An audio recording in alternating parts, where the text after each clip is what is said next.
August 1943.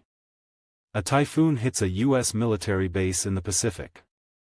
Wind speeds reach 150 miles per hour. When it's over, every wooden barracks is destroyed.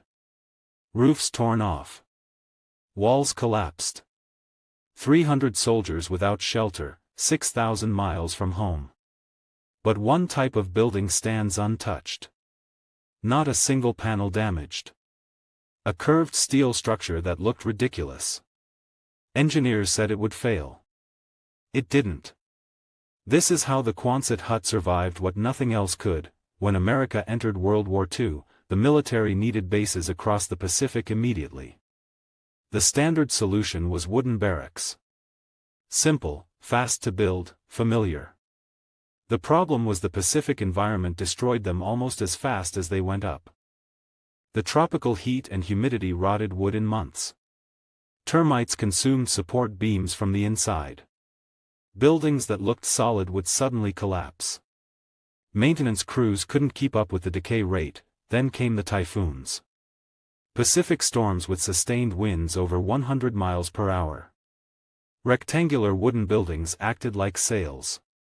Wind would catch the broad side, connections would fail, and entire buildings disintegrated.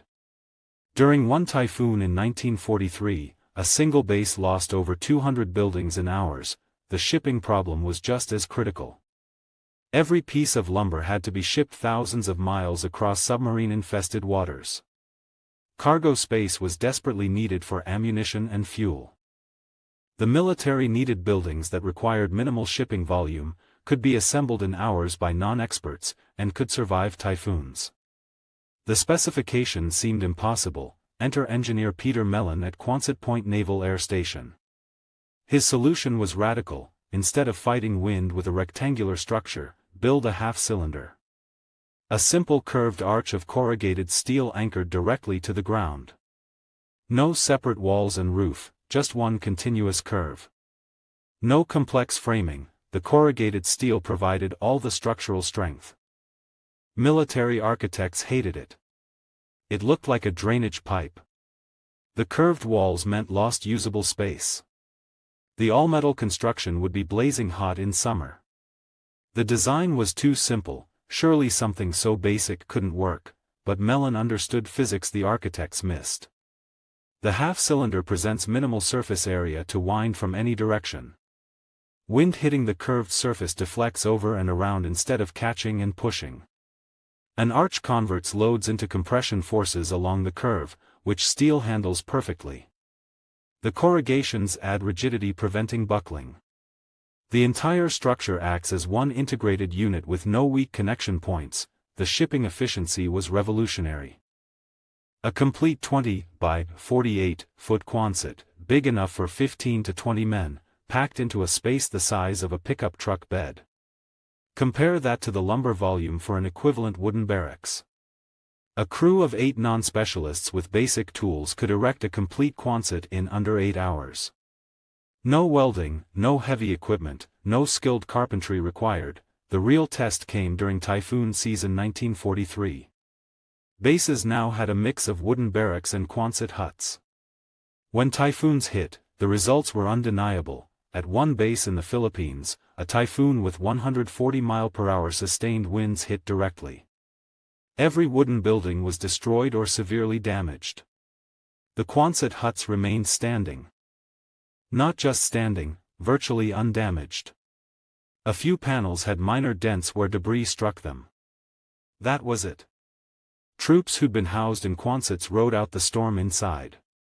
Troops in wooden barracks had to evacuate to shelters. The physics are straightforward. At 140 miles per hour, wind pressure is roughly 100 pounds per square foot. On a rectangular building with a 40-foot wall, that's 40,000 pounds of force trying to push it over. Wooden connections pull out under that stress. The Quonset's arch shape means wind pressure creates compression forces that push the structure down into its foundation rather than trying to tip it over. The structure gets more stable under wind load, not less. There's a documented case from Okinawa. A Quonset took a direct hit from debris during a typhoon. A large piece of wooden building launched by wind struck at high speed. The debris punched through one corrugated panel. That single panel dented, but the structural integrity was unaffected. After the storm, a crew replaced that panel in 20 minutes. The building was immediately back in service. Compare that to wooden barracks with even minor damage. If wind tore off part of the roof, water would pour in. The building would be uninhabitable until major repairs were completed, taking days or weeks. A Quonset could take significant damage and remain functional. By 1943, the Quonset had proven itself so thoroughly that the military scaled up production massively. Between 1941 and 1946, over 170,000 Quonset huts were manufactured. They shipped to every theater: Pacific Islands, North Africa, Europe, Alaska. They served as housing, hospitals, mess halls, workshops, warehouses, and aircraft hangars. The cost efficiency was remarkable. A wooden barracks cost $1,800 in 1943 and required constant maintenance. A Quonset cost $1,300, required virtually no maintenance. Lasted far longer, and could be disassembled and reused. Over its service life, a Quonset cost perhaps a quarter of traditional construction. When the war ended, the military sold tens of thousands as surplus. Veterans who'd lived in them during the war bought them for homes, workshops, and farm buildings. A veteran could buy a surplus Quonset for a few $100s and erect it on his property in a weekend. The post-war housing shortage made the timing perfect. Here's what's remarkable: Quonset-style buildings are still being manufactured today, 80 years later. Modern versions use improved materials, but the curved arch shape persists because the physics that made it work in 1941 are still valid. They're used for homes, warehouses, workshops, farm buildings. The prepper community loves them. The tiny house movement has embraced them. The military architects who criticized the design for being too simple missed the entire point. The simplicity wasn't a flaw, it was the genius. Fewer components means fewer failure points. Simpler assembly means less room for error. Basic geometry means the physics work reliably regardless of conditions.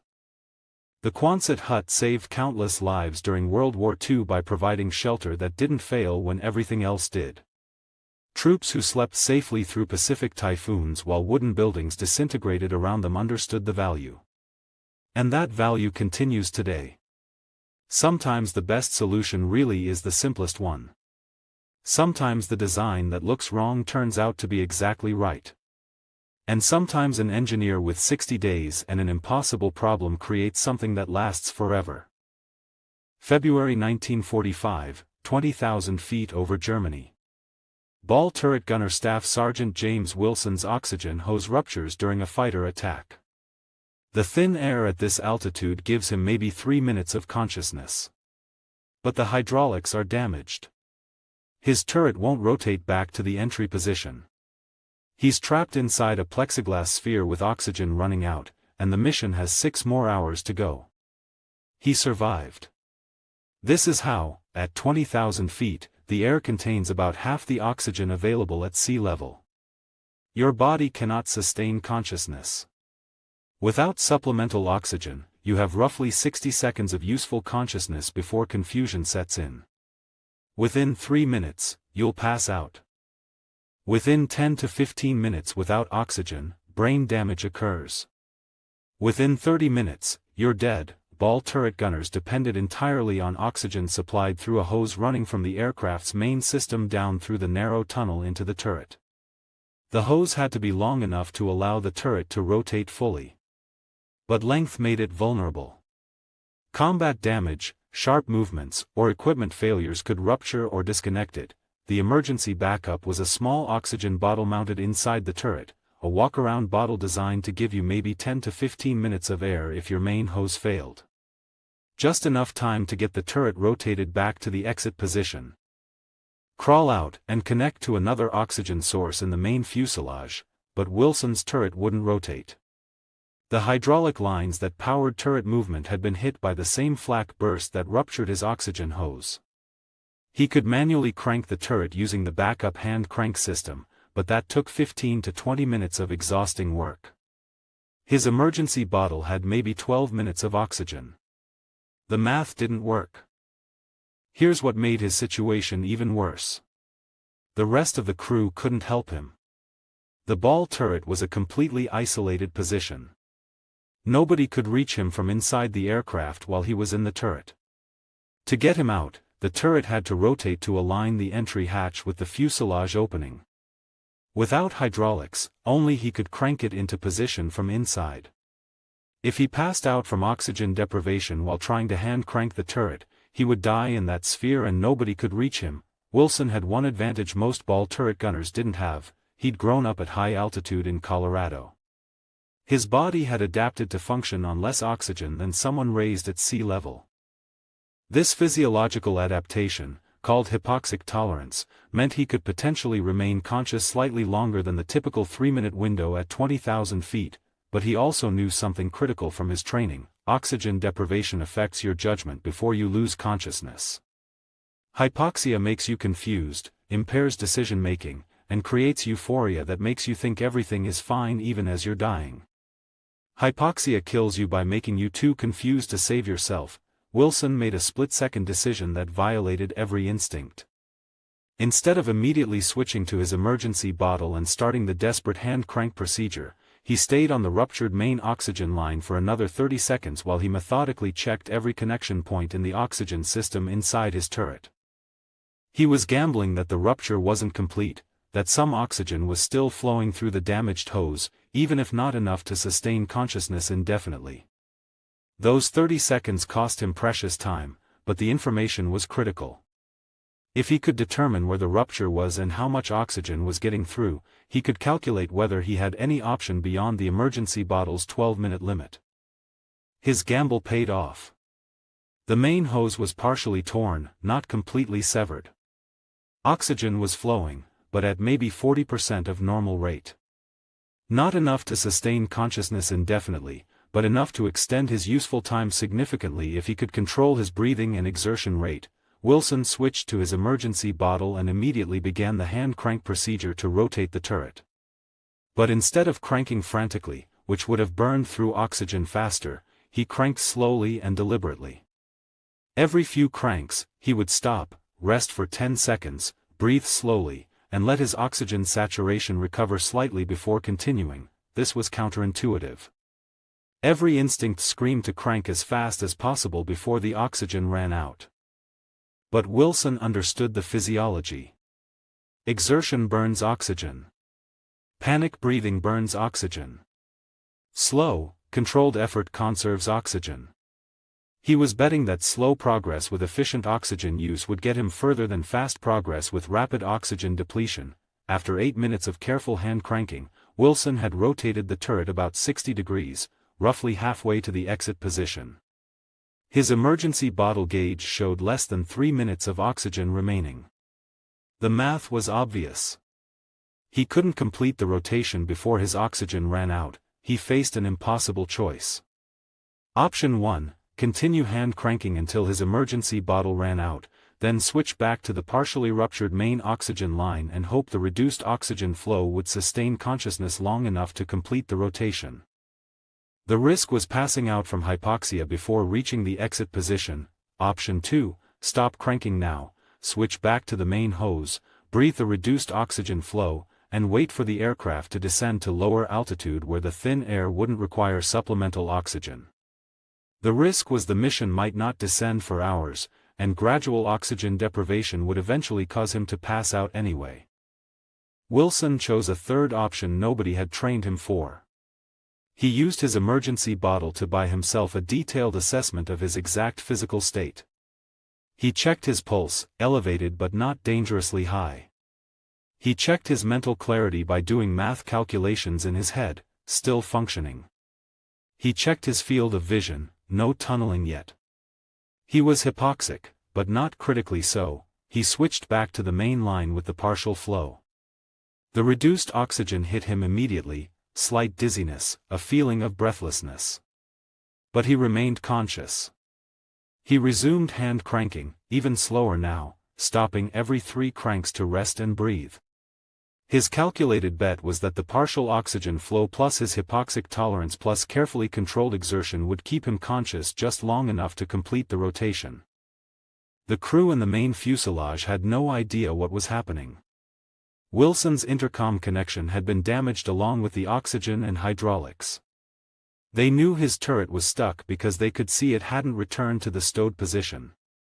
They assumed he was manually cranking it but had no way to know about his oxygen situation. At the 14-minute mark, Wilson felt euphoria beginning, the classic sign of severe hypoxia.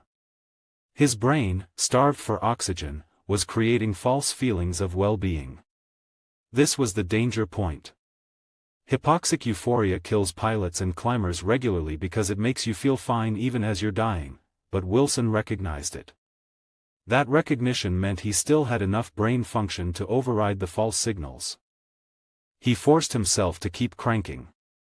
3 cranks, rest, breathe. 3 cranks, rest, breathe. His vision started tunneling, peripheral vision darkening. Another classic hypoxia symptom.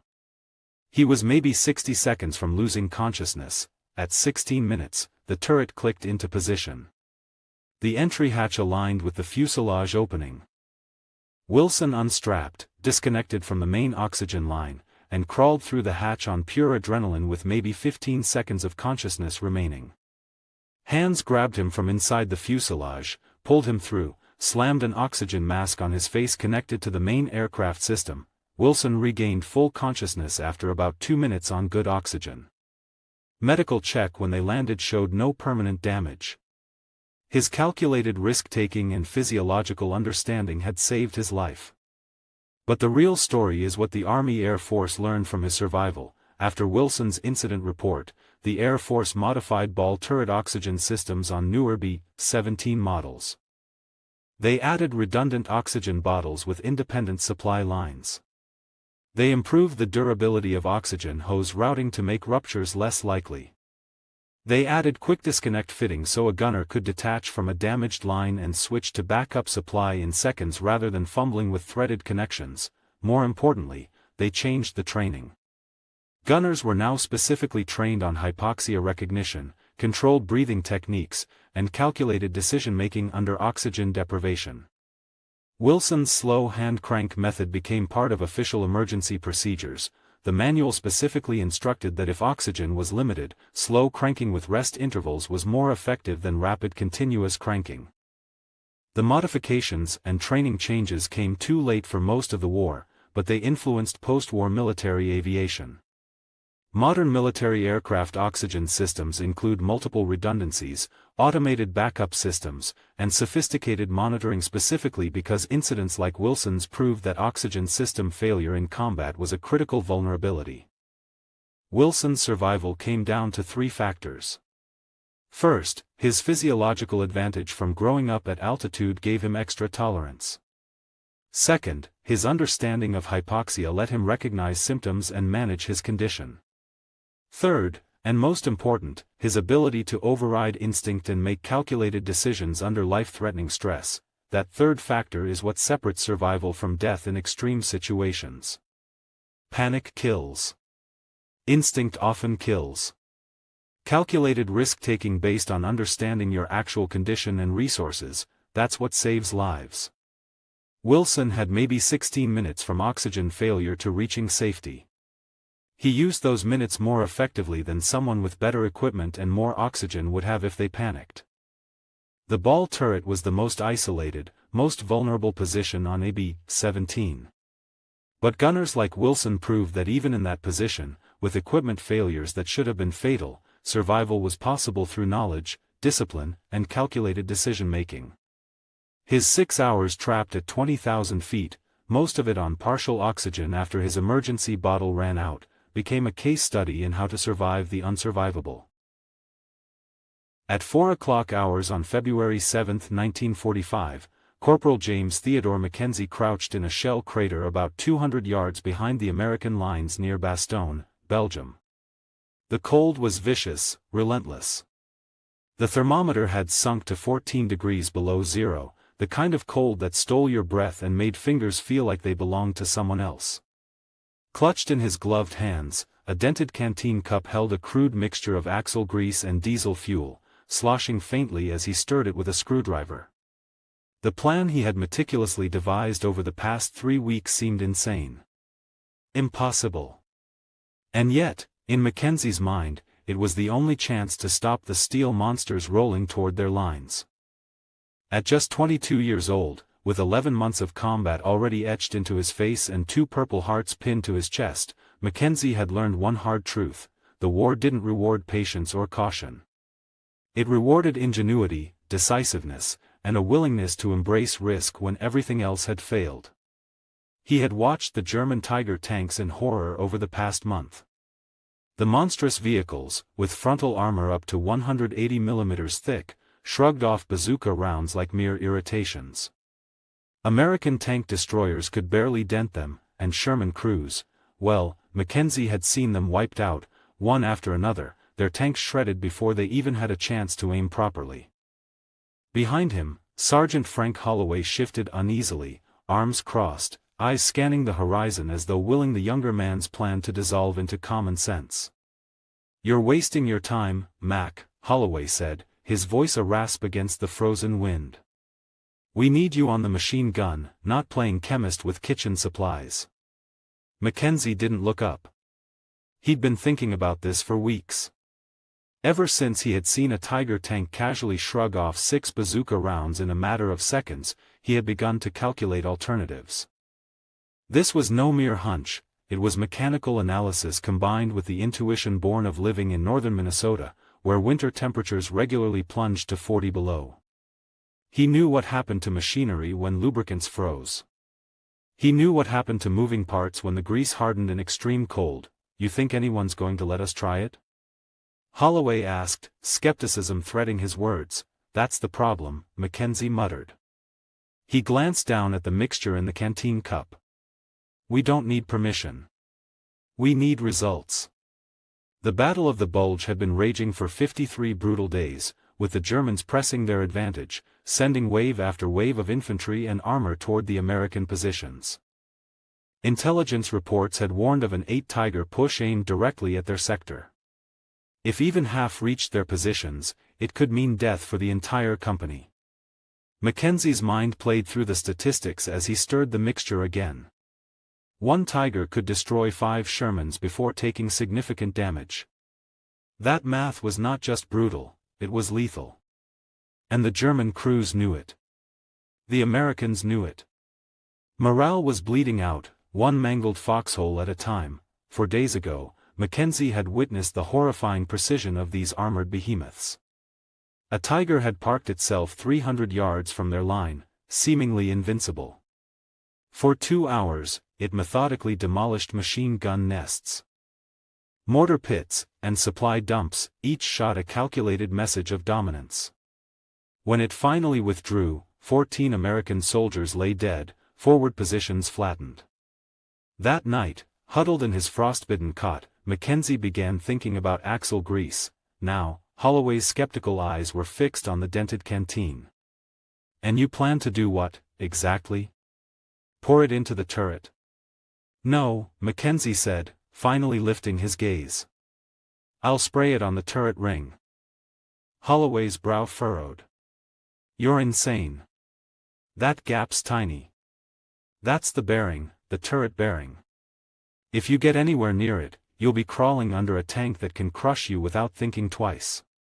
Mackenzie nodded, understanding the magnitude of the risk. "Exactly.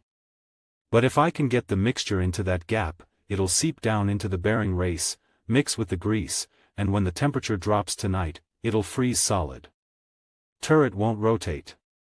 Firepower gone. 1 tank neutralized. Maybe more, if the cold does its work." The sergeant shook his head, staring at the ruined landscape, the frozen bodies and splintered wood of American defenses. "You'd have to get within 10 yards of a Tiger. Stay there long enough to coat the turret ring while German infantry sweeps the area. You'd have to survive. And then, pray it works. You'd be gone before anyone knew you were there." "I know," Mackenzie said quietly. "But it's the only shot we have. I've worked the ratios, the timing, the penetration. It's the only way. Holloway sighed, the wind cutting across the crater. Get your supplies ready. Move at 0600. German armor usually hits at 0730. That gives you 90 minutes. By 5:45, Mackenzie moved through the pre-dawn darkness, carrying his rifle, 4 glass bottles filled with the frozen grease mixture, and a hand-pump spray canister liberated from the battalion aid station. The American forward line was 200 yards ahead. Beyond that, no man's land stretched another 300 yards toward the German positions. He needed cover along the expected Tiger advance route.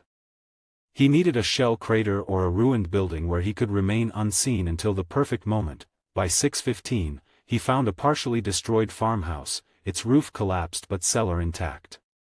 Sliding into the rubble, Mackenzie positioned himself near the hole in the cellar wall overlooking the road. From here, the German Tigers would pass within 20 yards, close enough to strike, close enough to die. At 7:23, the rumble came. Engines, deep and guttural, shaking the frozen ground. Tiger tanks. Maybach HL-230 engines, 12 cylinders, 690 horsepower, pushing 56 tons at 24 miles per hour on roads, slower cross-country. Mackenzie's calculations went into overdrive. Weak points, vulnerabilities, timing, everything he had studied for weeks converged into the next 30 seconds of action. The first Tiger rolled past at 7:30, engine grinding, turret rotating, commander scanning the horizon. Infantry followed behind, 40 soldiers at least. Mackenzie stayed still. The first tank wasn't enough. He needed multiple targets. Needed proof that his gamble could affect more than one vehicle.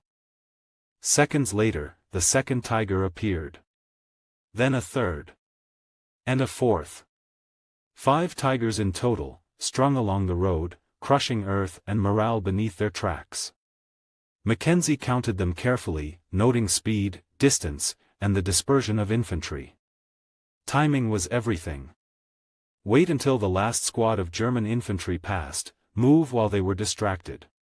He would have one chance to implement the plan. One chance to alter the course of the attack. Creeping out of the cellar, Mackenzie carried his spray canister, moving low through the broken terrain. 50 yards. 40. 30. 20.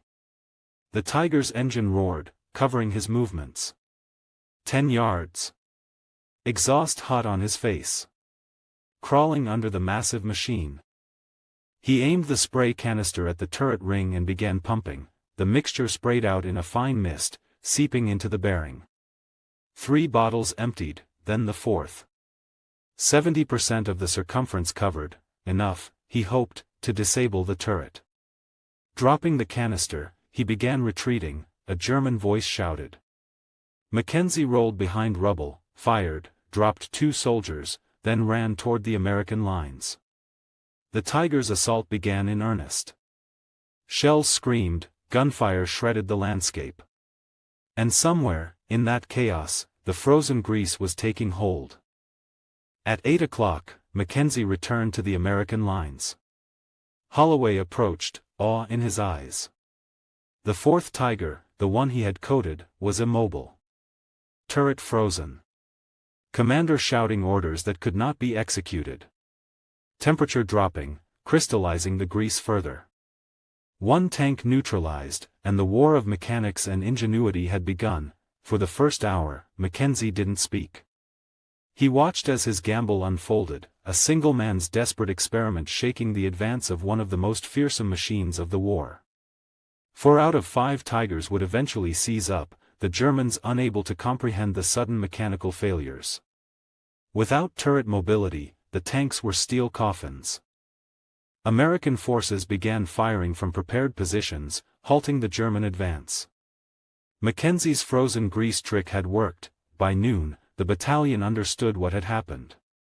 Mackenzie's daring, his risk, his ingenuity, had stopped the armored advance. Corps intelligence wanted to replicate the mixture across other units. Mackenzie cared little for accolades.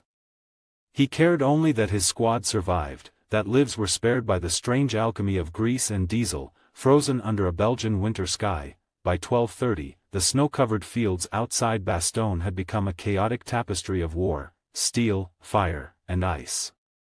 The German advance had ground to a halt, not by sheer numbers or brute force, but by the meticulous, almost absurd ingenuity of one young corporal from Minnesota. Mackenzie's gamble, the frozen grease mixture sprayed into the turret ring of the 4th Tiger, had proven the concept worked. But the battle was far from over, the remaining Tigers were faltering. The 5th Tiger, the one he had not sprayed directly, was moving sluggishly, its turret grinding against the contaminated bearing grease. Mackenzie watched through the smoke and snow from the relative cover of a crater, breathing shallow, trying not to give himself away. His rifle rested across his knees, fingers trembling not from fear alone but from the bitter cold that bit through his gloves. He had survived the most dangerous part, crawling within mere yards of a Tiger tank, but that did not mean the danger had passed. Holloway approached, careful, alert. "It's working," he said softly, almost in disbelief. "The others, look at them. They're freezing up." His voice carried a mix of relief and astonishment. "I've never seen German armor stall like that, not even from direct hits." Mackenzie nodded.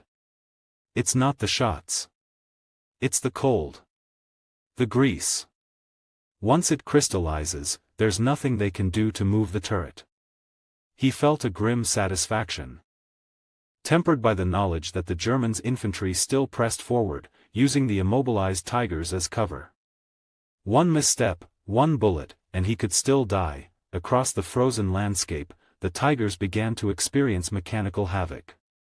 The 2nd Tiger's turret slowed, faltering slightly, its crew struggling to engage targets.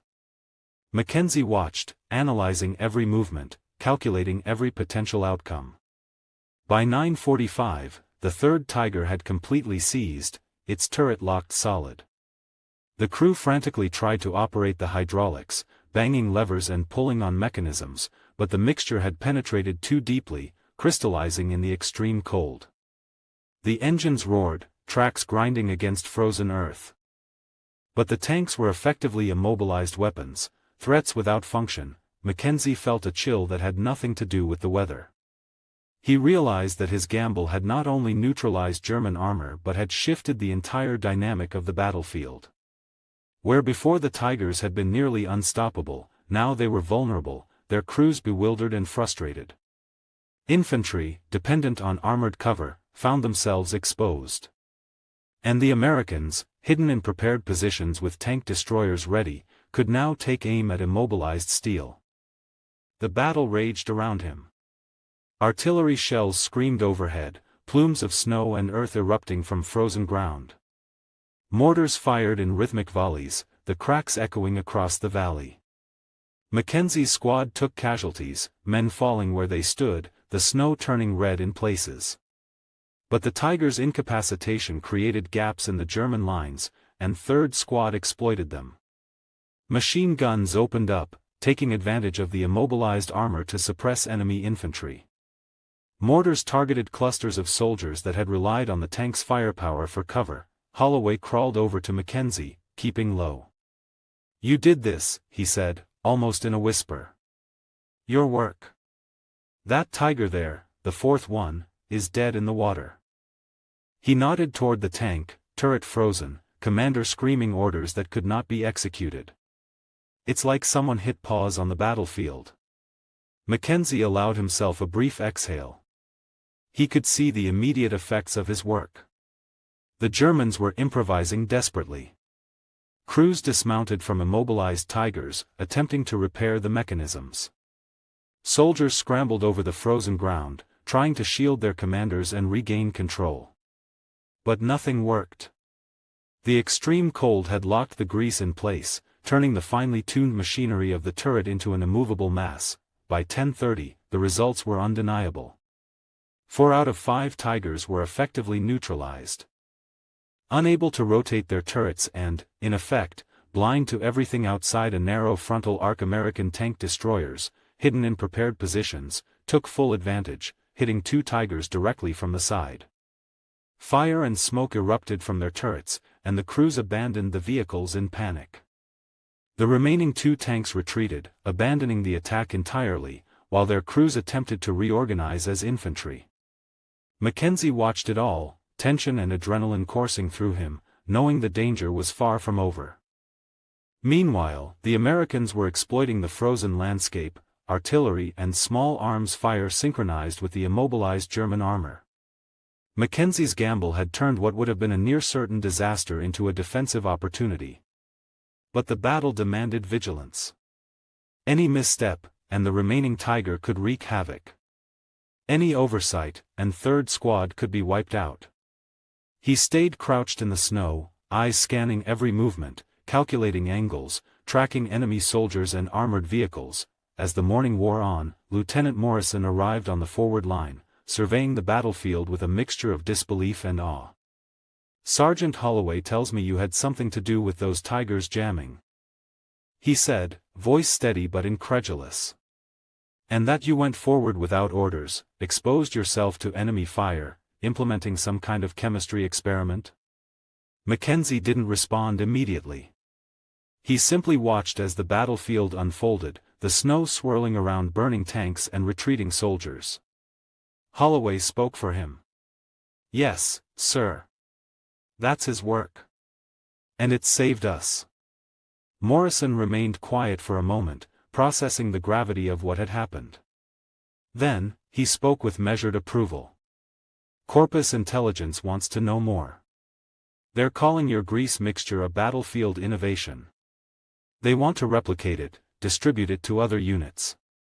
Apparently, some colonel believes this could work on a larger scale." Mackenzie shrugged, indifferent.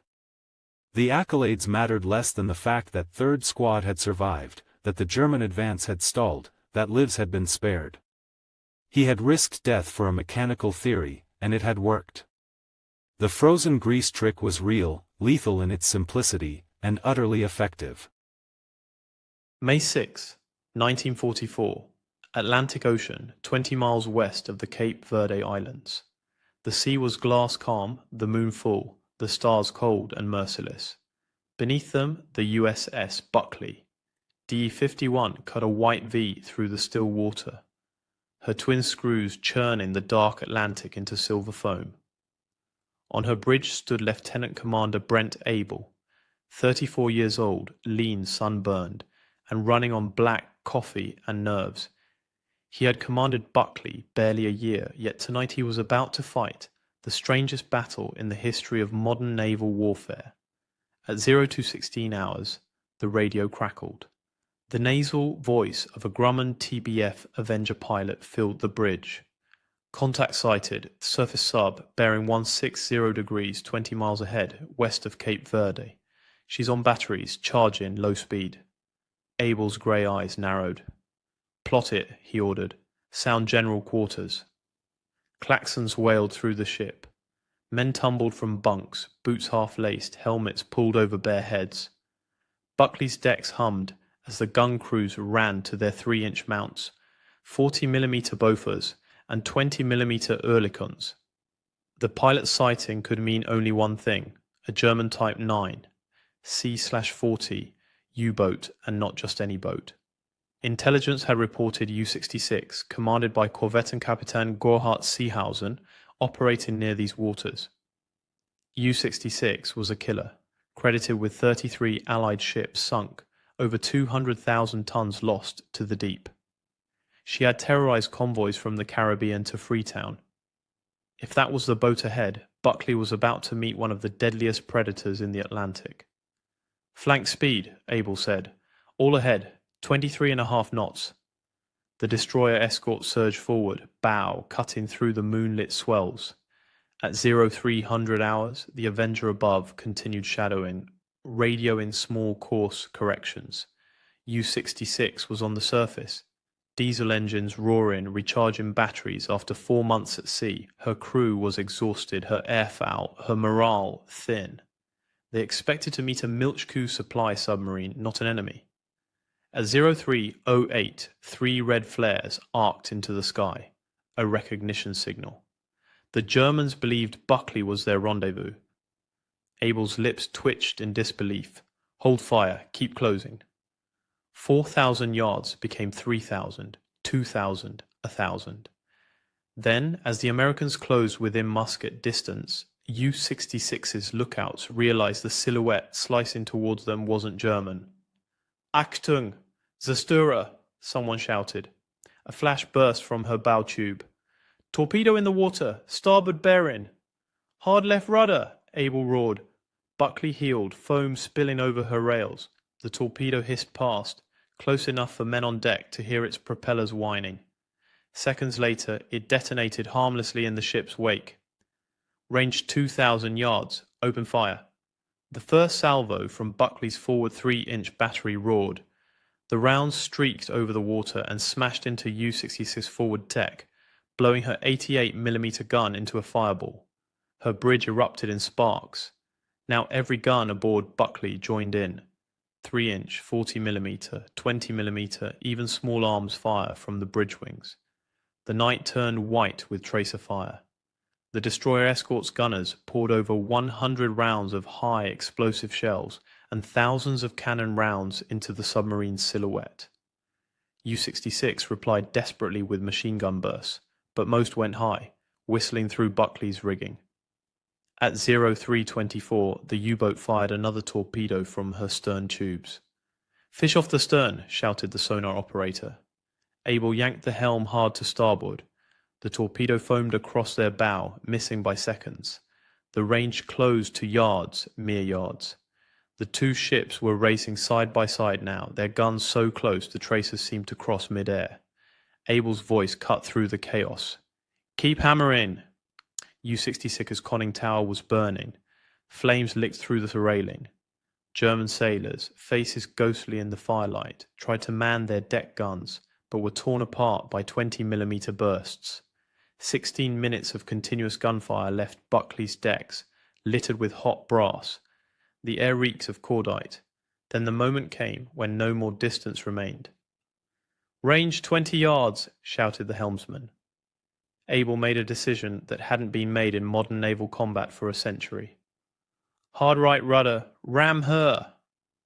Buckley lurched. Her bow swung across U-66's course, metal shrieking as she climbed the submarine's forward deck. Sparks cascaded as steel met steel. For a frozen instant, the 1,400-ton escort literally rode atop the German U-boat. Engines reverse full. But before Buckley could disengage, shapes appeared in the firelight. German sailors climbing out of the burning conning tower, pistols and knives glinting in their hands. "They're boarding us!" someone screamed. The order to repel boarders hadn't been shouted in the US Navy since the 19th century, but it echoed again that night. Men grabbed anything they could reach: Thompson submachine guns, M1 carbines, pistols, wrenches, shell casings. When those ran empty, they swung fists, boots, even coffee mugs ripped from the galley. A German petty officer leapt to the rail and was met by a sailor who cracked him across the jaw with a metal coffee cup. Another sailor hurled an empty shell casing like a club. The deck became a frenzy of brawling figures illuminated by burning tracer rounds. Below the bridge, a steward's mate named John Andrews found himself face to face with a German who had crawled through an open hatch, knife in hand. Andrews snatched the nearest object, a scalding coffee pot, and smashed it into the intruder's face. The man crumpled. For 2 furious minutes, modern naval warfare reverted to the age of cutlasses and fists. 36 Germans tried to swarm over Buckley's forecastle. Half were killed or wounded before they could retreat. Lieutenant Klaus Herbig, U-66's first officer, led the boarding attempt, hoping to draw American fire while Seehausen tried to free the sub. But the Americans outnumbered them, outgunned them, and outfought them. Abel shouted from the bridge, "Engines reverse, break free!" Buckley backed off, scraping down the submarine's hull, leaving 5 stunned Germans on deck who were quickly captured. Then U-66, still under power, swung around like a wounded animal and rammed Buckley in return. Her bow struck the destroyer escort's starboard quarter, tearing open the engine room and shearing off one propeller shaft. Damage control report, Abel barked. Starboard shaft gone, flooding in the engine room. Contained for now. As the ships parted, an American seaman glanced down into the open conning tower below them, pulled the pin on a Mk2 hand grenade, and tossed it inside. A flash. A roar. Fire belched from the tower like a blowtorch. U-66 shuddered violently. Her engines screamed, her bow dipped. The submarine began to circle, out of control, fire still burning in her conning tower. Men were jumping overboard. "Cease fire," Abel ordered. "Let her go." At 03:41 hours, U-66 slid beneath the Atlantic for the last time. Flames hissed out as sea water swallowed her. Her captain, Korvettenkapitän Seehausen, stayed at his post. 24 of his men went down with him. The battle had lasted 16 minutes. Buckley was left smoking, half crippled, and taking on water. One propeller gone, hull torn, engine room flooded, 550 miles from the nearest port. Yet she floated. 36 Germans bobbed in the water, some wounded, some stunned. Abel looked down from the bridge. These were the same men who had boarded his ship minutes earlier. His voice was steady. "Lower the boats, we're picking them up." The crew obeyed without hesitation. Tradition demanded it. You saved those who fought you once the fight was over. One by one, the enemy sailors were hauled aboard. Some had burns, others bullet wounds. All were exhausted beyond words. Dawn rose over a sea littered with debris and oil. The Atlantic was still again, as if erasing the chaos of the night before.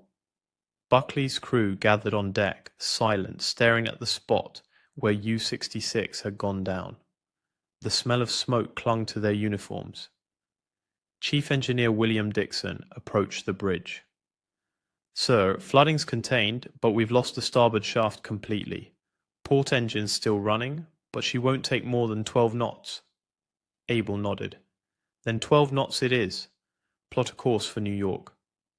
The engineer hesitated. "That's 2,000 miles on one screw." "Better than none."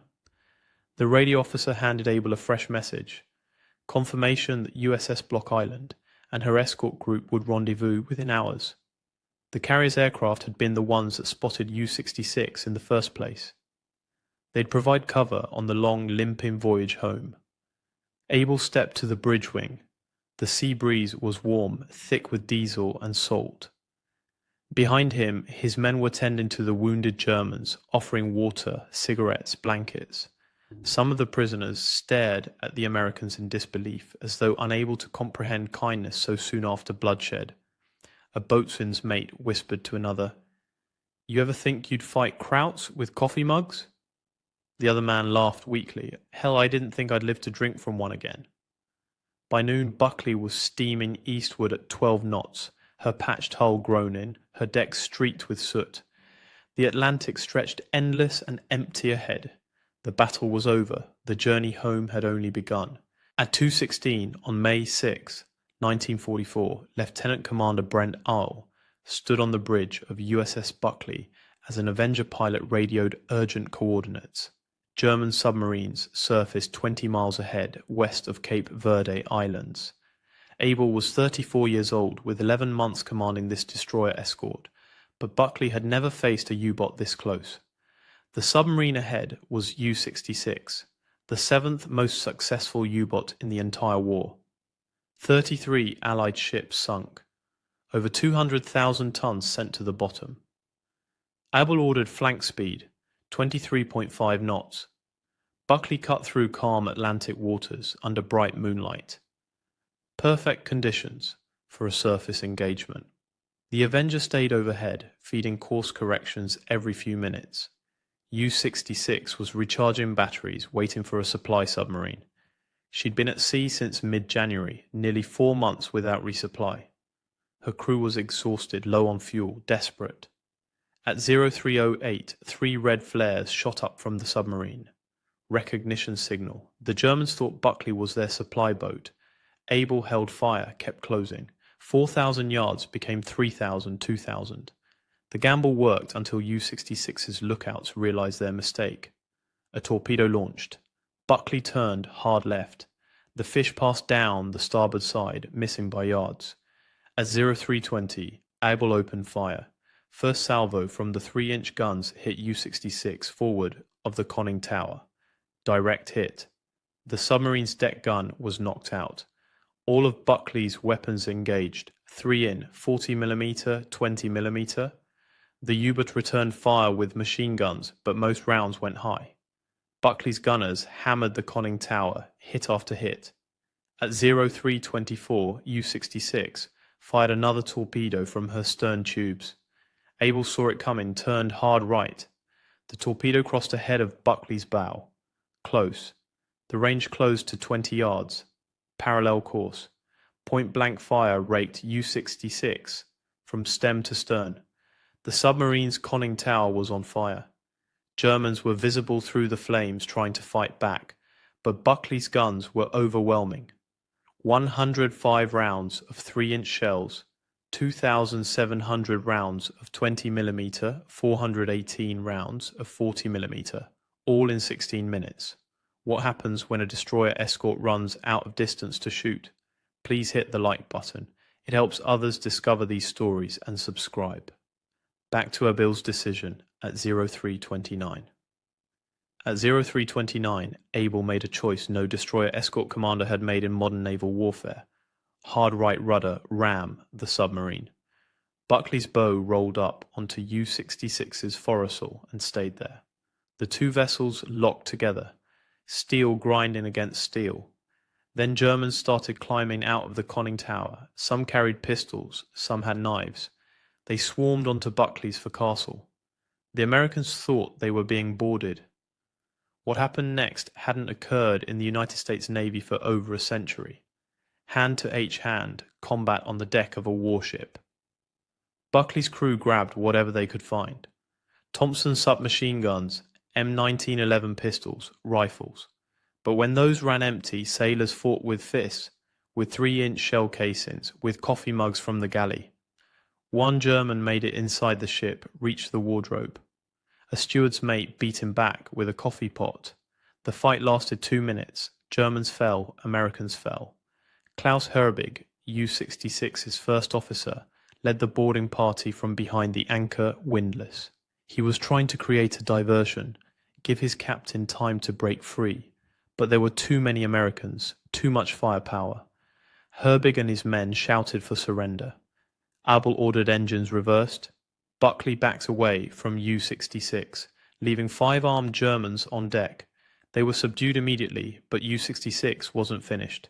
The submarine came around under power, aimed directly at Buckley's starboard side. At 0335, she struck. The collision tore open Buckley's engine room, sheared off the starboard propeller shaft, twisted the stern. 16 minutes from first shot to sinking. Buckley's crew had just fought the only hand-to-hand battle on a US warship in World War II. 36 German survivors floated in the water, but Abel's ship was crippled, engine room flooded, 1 propeller gone, and they were 550 miles from the nearest port. The engine room was flooding. Water poured through the gaping hole U-66 had torn in Buckley's starboard side. Chief engineer reported the damage at 0345. Starboard shaft completely severed, flooding contained but spreading, port engine still functional. Able had 1 propeller and 550 miles of Atlantic Ocean between his crippled ship and safety. But 36 Germans were in the water, some wounded, some in shock, all of them enemies 5 minutes ago. Able ordered rescue operations. Buckley's crew pulled survivors aboard one by one, no hesitation. The same men who just fought hand to hand now hauled exhausted U-boat sailors from the Atlantic. Naval tradition. You save lives first, settle scores later. The rescued Germans were in bad shape. Many had burns from the fires inside U-66. Some had gunshot wounds from the close quarters fight. Others were simply broken. 4 months at sea, watching their submarine die beneath them, they were transferred to USS Block Island, the escort carrier whose aircraft had found U-66 in the first place. 24 German sailors went down with their boat, including Overlieutenant Zersgaard Jausen, U-66's commander. He stayed at his post until the end. U-66 had been a scourge of the Atlantic. Her record spoke for itself. 33 merchant ships sunk across 9 war patrols, over 200,000 gross registered tons, 8 American vessels among them. On January 16, 1942, she torpedoed the Canadian passenger liner Lady Hawkins. 246 people died. Civilians, Navy personnel, most never found. U-66 was one of 5 U-boats that launched Operation Drumbeat, the devastating attack on American coastal shipping in early 1942. Now she was gone, sunk by a destroyer escort that weighed 1,400 tons to U-66's 154. Sunk by a captain who'd been in command less than a year. Sunk in a fight that ended with coffee mugs and fists. The irony wasn't lost on anyone. Germany's 7th most successful U-boat, defeated in the most primitive combat imaginable. But Buckley was barely floating. Abel assessed the damage as dawn broke on May 6. Port engine operational, steering functional, hull integrity compromised but holding. The starboard propeller shaft wasn't just broken, it was gone, sheared clean off. Every rotation of the port engine put stress on a ship designed for balanced twin-screw propulsion. Maximum safe speed 12 knots, maybe 15 if they pushed it. New York was the closest major repair facility over 2,000 nautical miles northeast. Boston Navy Yard could handle the damage, but that meant crossing the North Atlantic on one engine with a hole in the hull. The alternative was limp into a forward base in the Azores, but they lacked the equipment for major repairs. Abel made the call, set course for New York, hoped the weather held, hoped no other were hunting these waters. Task Group 21.11 reformed around Buckley. USS Block Island provided air cover.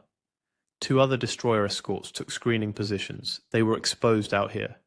Every German submarine in the Atlantic had heard U-66's last transmissions. Some would be curious, some would be hunting. A crippled destroyer escort made an attractive target.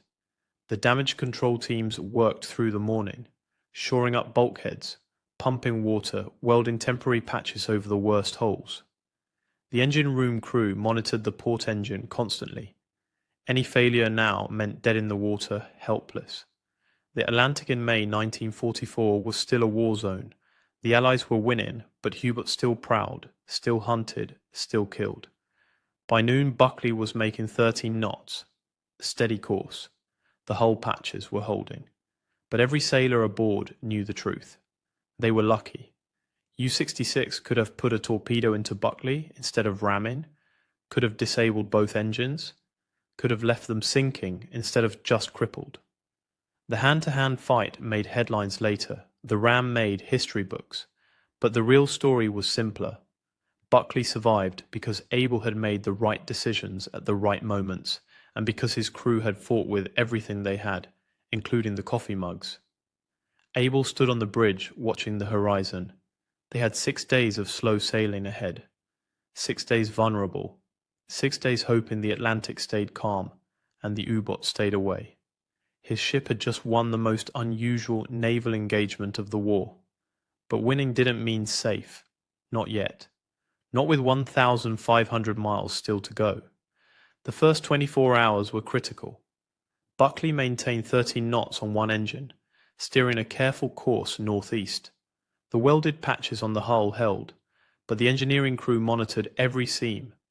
One failure could flood compartments faster than pumps could handle. The Atlantic was calm. No swells over 6 feet. That was luck. A storm would have torn the temporary repairs apart. On May 7th, Block Island's air patrols reported no submarine contacts within 200 meters. That didn't mean safety. U-boat could stay submerged for extended periods, surface only at night. By May 8th, Buckley had covered 300 meters, still over 200 to go. The crew settled into a rhythm. Damage control teams ran constant checks. Lookouts scanned for periscopes. Gun crews stayed ready, but word was spreading. Radio intercepts confirmed it. German Naval Command knew U-66 was gone. They knew how she died. Rammed by a destroyer escort, hand-to-hand combat on deck. The story seemed impossible. U-boat didn't get boarded. They sank from death charges or torpedoes. They went down fighting at range, not in close quarters brawls. But Buckley's action report was detailed, specific, undeniable. The coffee mugs bothered the Germans most. Official reports mentioned them 3 times.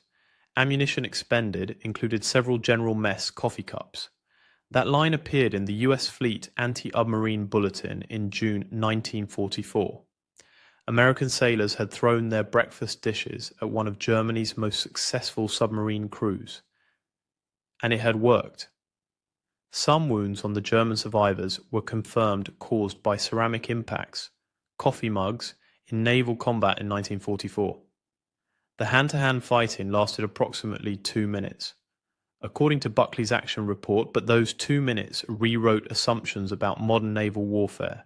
Small arms fire accounted for 300 rounds of .045 caliber from M1911 pistols, 60 rounds of .30 caliber from rifles, 30 rounds of double buckshot from shotguns. Thompson submachine guns added more. But the close quarters weapons, fists, shell casings, coffee equipment, those were what made the story unforgettable. One detail stood out in the survivor interrogations. Klaus Herbig, U-66's first officer, had led the boarding attempt knowing it was hopeless. His goal was simple: create a distraction, give Jausen time to break the submarine free. Herbig and his men climbed onto Buckley's forecastle with pistols and knives. They faced rifle fire from the repair party, Thompson gunfire from the bridge wing, and when the Americans ran out of ammunition, they faced fists and improvised weapons. Herbig survived. He surrendered after realizing the diversion had failed. The German who reached Buckley's wardroom also survived. He had made it past the initial fighting on deck, found an open hatch, climbed down, thought he could sabotage something, find the radio room, maybe. Instead he encountered a steward's maid in the galley. The American grabbed the nearest object, a coffee pot, and beat the German back toward the ladder. Other crew members arrived. The German surrendered. Later, interrogation revealed he'd been aboard U-66 for all 9 patrols, survived depth charge attacks, survived aircraft strafing, but he couldn't survive a Navy cook with a coffee pot. By May 10th, Buckley was halfway to New York, 600 miles covered, 600 more ahead. The port engine was showing strain, oil pressure fluctuating, temperature running higher than normal. Chief engineer recommended reducing speed to 11 knots. Abel agreed. Better slow than dead in the water. They adjusted course slightly, aiming for calmer seas. The crew's morale was strange. They'd won an impossible fight, sunk a legendary U-boat, fought hand-to-hand and survived, but their ship was crippled. Every day at sea was a risk. Every hour the port engine ran was borrowed time.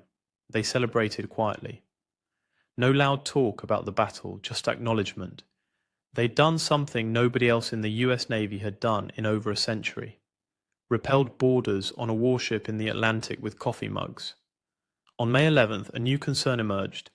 The starboard side damage was worse than initially assessed. Saltwater corrosion was spreading faster than expected. The temporary welds were holding, but barely. Another storm would be catastrophic. Abel checked weather reports constantly. High pressure system holding over the North Atlantic. Forecast stable for the next 72 hours. After that, nobody knew. And they still had 4 days of sailing ahead. 4 days hoping the weather held. 4 days hoping the engine didn't fail. 4 days wondering if another U-boat was tracking them right now. May 12th brought the first real test. Weather reports showed a low pressure system developing 400 meters northwest. Not a full storm, but enough to generate swells. 8 to 10 feet predicted. Buckley's damaged hull could handle 6, maybe 7. 10 feet would strain every weld. Abel altered course slightly south, trying to skirt the worst of it. The swells arrived that afternoon. 8 feet rising. Buckley pitched and rolled. The temporary hull patches groaned with each wave. Down in the engine room the port engine laboured. oil pressure dropped, temperature climbed. Chief engineer reduced power, speed dropped to 9 knots, then 8. The math was simple. At 8 knots, New York was 6 days away instead of 4. 6 more days exposed. 6 more days hoping nothing broke. By May 13, the swells peaked at 9 feet, close to the limit. Water seeped through 2 of the hole patches, not flooding, but steady leaks. Damage control teams worked in shifts, reinforcing pump-in monitoring. Nobody slept much. The port engine temperature was climbing into the red zone. They needed to shut it down for maintenance. But stopping in the middle of the Atlantic meant drifting. Helpless. Abel made another decision, reduce speed to 6 knots. Let the engine cool slightly while still maintaining steerage. It worked. Temperature dropped 5 degrees. Stayed there. But 6 knots meant 8 days to New York. 8 days of exposure. The mathematics of survival kept changing. Every hour brought new calculations, new risks, new decisions. Meanwhile, the story of U-66 was spreading beyond military channels. Navy public affairs officers saw the propaganda value immediately. American destroyer defeats legendary U-boat in hand-to-hand combat. Perfect morale boost. They wanted details, photographs, interviews. But Buckley was still at sea, still damaged, still vulnerable. The celebration would have to wait. The German survivors aboard Block Island were providing their version of events. Interrogation reports confirmed the basic facts. U-66 had indeed tried to board Buckley. Klaus Herbig had led approximately 12 men onto the American ship's forks. They'd encountered immediate resistance, small arms fire, hand-to-hand fighting. The coffee mugs were real. One German sailor had a facial injury consistent with ceramic impact. The medical officer's report was specific. Blunt force trauma, circular impact pattern approximately 3 inches in diameter, coffee mug size. What the Germans couldn't understand was why Buckley had rammed them. Standard destroyer escort tactics called for depth charges, hedgehog mortars, gunfire at range, not ramming. Ramming was obsolete, hadn't been used since the age of sail, but Abel had closed to 20 yards, and the submarine was too close for most weapons. Ramming was the only option, so he'd taken it, and it had worked. By May 14th, Buckley had covered 900 meters from the engagement site, 300 meters to New York. The weather was improving. Swells down to 6 feet. Port engines stable at reduced power. The hull patches were holding. Barely, but holding. The crew allowed themselves cautious optimism. 3 more days, maybe 4. They could make it. Then the port engine oil pressure dropped again sharply. Chief engineer reported bearing damage, probably from the extended running at reduced power with asymmetric loading. The engine needed immediate shutdown for inspection, but they were still 280 miles from port. Too far to drift, too far to tow. Abel ordered speed reduced to 4 knots. Absolute minimum to maintain steerage. The bearing held. Temperature climbed, but stabilized. 4 knots meant 6 more days. But 6 days limping was better than dead in the water. On May 15th, Block Island's air patrols detected a submarine contact 70 miles south of Buckley's position. Possibly U-boat, possibly hunting. The contact submerged before aircraft could attack. Direction uncertain. Could be heading toward a Buckley. Could be heading away. Nobody knew. And Buckley was making 4 knots. A surface U-boat could do 18. If it was hunting the destroyer escort, Buckley couldn't run, couldn't maneuver, could barely defend herself. Abel ordered battle stations and waited again. The submarine contact stayed submerged for 6 hours.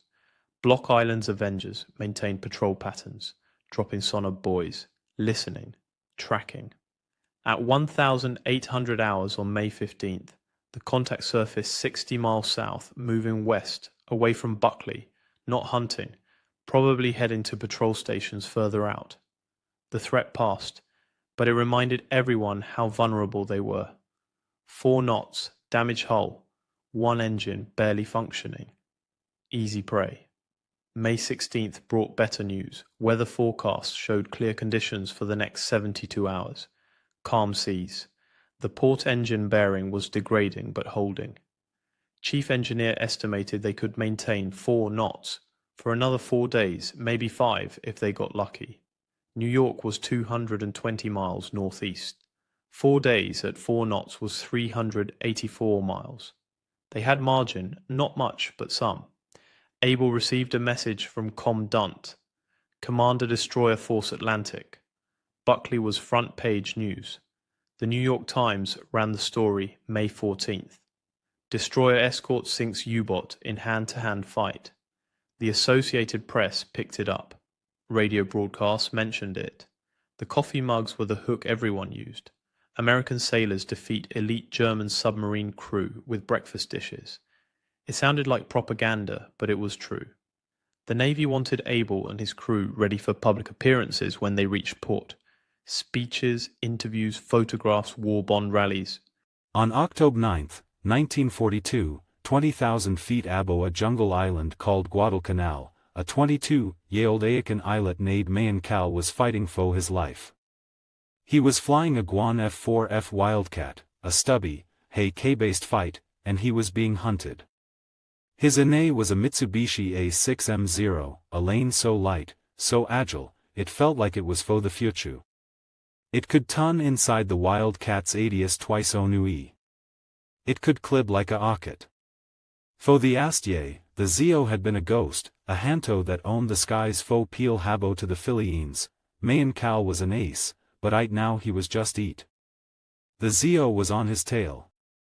He ushed his Wildcat into a die. The Aeacan lane gained seed, but the Zio stayed with high. He ald had, it. The Wildcat ascended, but slowly, like the P-38, it felt ushy. The Zio was already the, anticiating his own Onui, its cannons winking. Cal's cocket exploded. Channel toe thuff his leg. His controls went dead. He was going down. He managed to bail out, landing in the shake-infested weights, sad only by a iacle. This was the reality of the AIY in the Pacific. This was Guadalcanal. But just weeks late, another far boy fo South Dakota would clib into the say sky and change ething. It wasn't a wa. It was a eat jinda. A lace we Aeacan islets we being fed one by one into the teeth of the Janese wa sheen. The Aeacan s called the islets the cactus ai fos. The islets Thesiles called they base Henderson field the Gayad. The obel wasn't just the Zio. It was the Doctine. The exets back in Aeaca, the engineers had a sile solution. Ni ton with a Zio.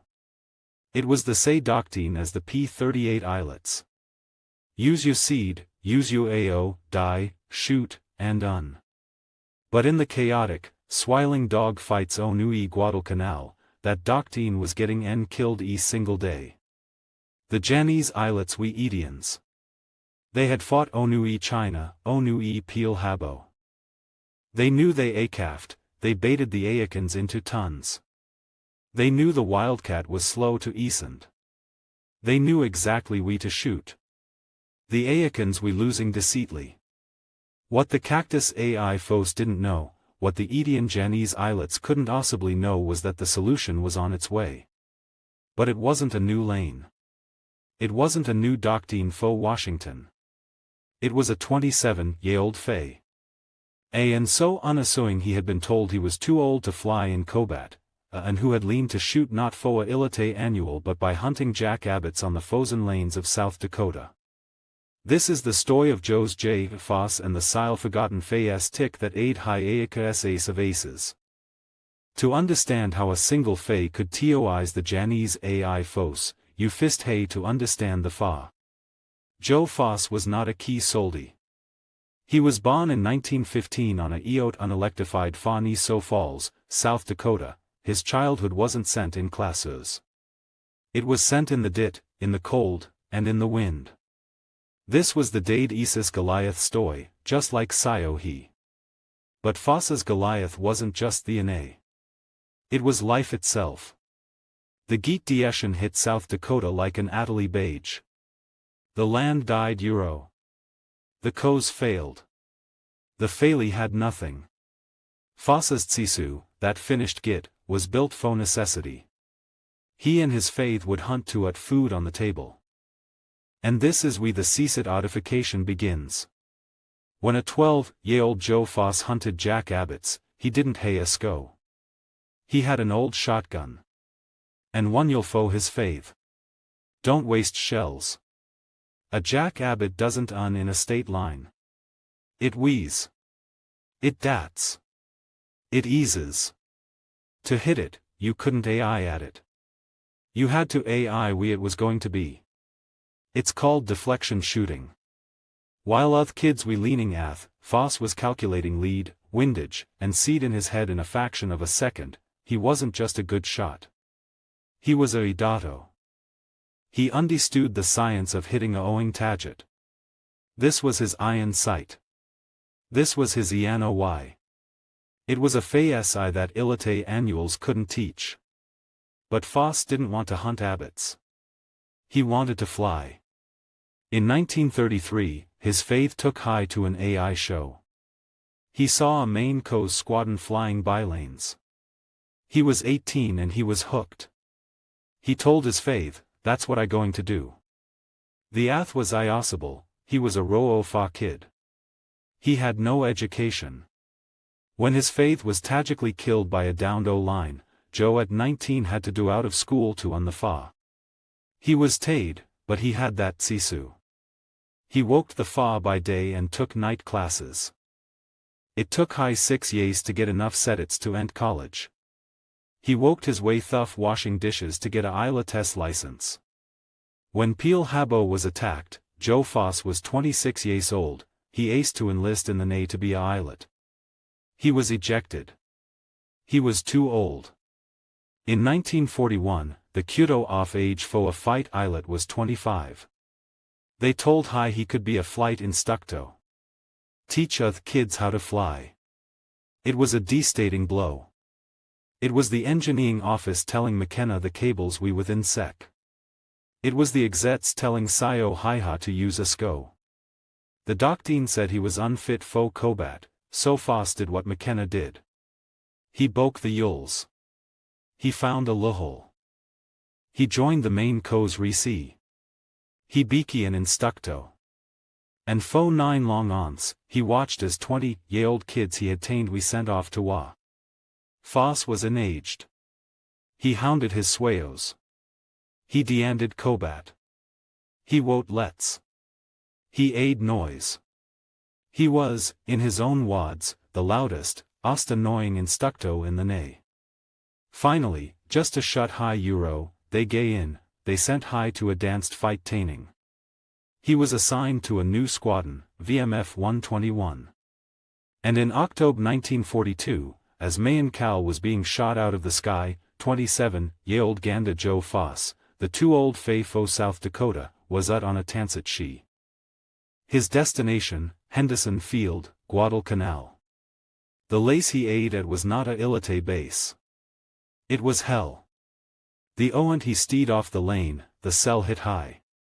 A thick hued ikes of engine oil, odding jungle, and death, the unway was a archaic sty of dit and gale cade out of the Altes. The oeation scent was a wooden shack nade the pagoda. The Isla tes quates we ud flood tents, and iwi we the wex. Dozens of F4F Wildcats, P-39s, should to the side of the unway, they wings ton off, they engines shatteed, they cocket stained. This was the gayad of the Cactus AI Fos. Foss was assigned to his tent. He at the end he would be flying with, they weenty the fesh-faced kids he had tamed. They we ghosts. They faces we yellow with Atabane, the anti-Alea dug. They eyes we bloodshot faux lack of slee. They flight suits we stained with sweat and geese. They we Edians, but they we also hunted.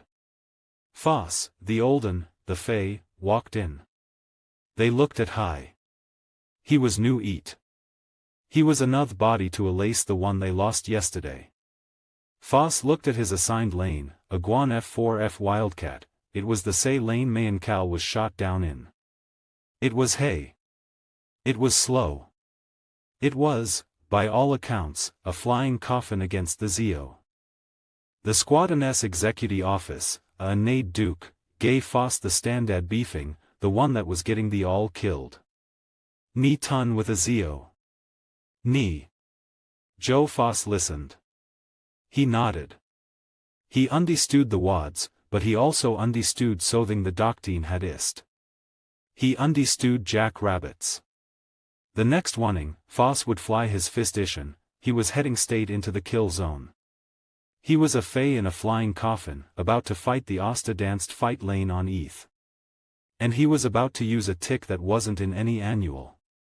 Joe Foss's fist flight Onui Guadalcanal was not attaining on. It was a tile by Phi. He climbed to 15,000 feet, his eyes scanning the eddy blue. The ghosts in his squadron had waned high. They go out of the sun, you need see the until they is shooting at you. Foss was leading his fist atoll and he felt blind. Then the Adio cackled. Bandits 11 o'clock high. Foss looked Euro. He saw a formation of Mitsubishi Zios dying. They were fast than anything he had seen. He beat his odes. Ni ton. Die and un. Foss should his stick forward, at his wildcat into a seeing die. His hay lane exiliated. The Zios followed. One of the een Phi, Taces Zide asked Fox Canoy, close enough to ache high flinch. He kept dying all the way to the jungle Canoy, shaking the Zios off his tail. He had turned to Henderson Field, his hands shaking, not faux fee, but faux ange. The doctrine was wrong. He knew it. You couldn't win by running away. You could only sui. And Joe Foss hadn't he to sui. He had he to hunt. On October 13th, just days after Zale, Foss was leading another atoll, this tie they into a goo of Jenny's bobes protected by Zios. The dog fight began. It was chaos. Wildots and Zios twisting in the sky. Foss saw a Zio lock onto his Winganess tail. The Jenny's eyelet was closing in for the kill. The doctrine said Foss should die away. Find an easy target. The Fayes I said something defiant. Foss all his wild cat had. He wasn't aiming at the Zio. He was aiming where the Jack Abbott was going to be, he old the Tig. His 650 caliber machine guns owed to life. He fired a long 3-second bust, not at the NA lane, but at a hatch of eddy blue sky 200 feet in front of it. It looked like a mistake, a wasted shot, but the Jenny's eyelet focused on his own kill, didn't see Foss. He executed a effect tight ton and flew directly into the stee of 50 kli bounds. The ZOS wings silly K off. The lane vanished in a cloud of Edel and Phi. I thought living in an HOA neighborhood would be peaceful, until they sent me a notice for a minor rule violation. It said, trash cans aren't allowed here, $50 fine per day. At first, I was mad. Then I got creative. The next day, I built a bat house right next to the trash cans. Why? Because bats are a protected species, and now the HOA can't touch it. When they told me to remove it, I just smiled and said, as long as the bats are here, I'm following the rules. Sometimes, the pettiest revenge is the most satisfying.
Ryan was a billionaire, confident, sharp, and used to getting whatever he wanted.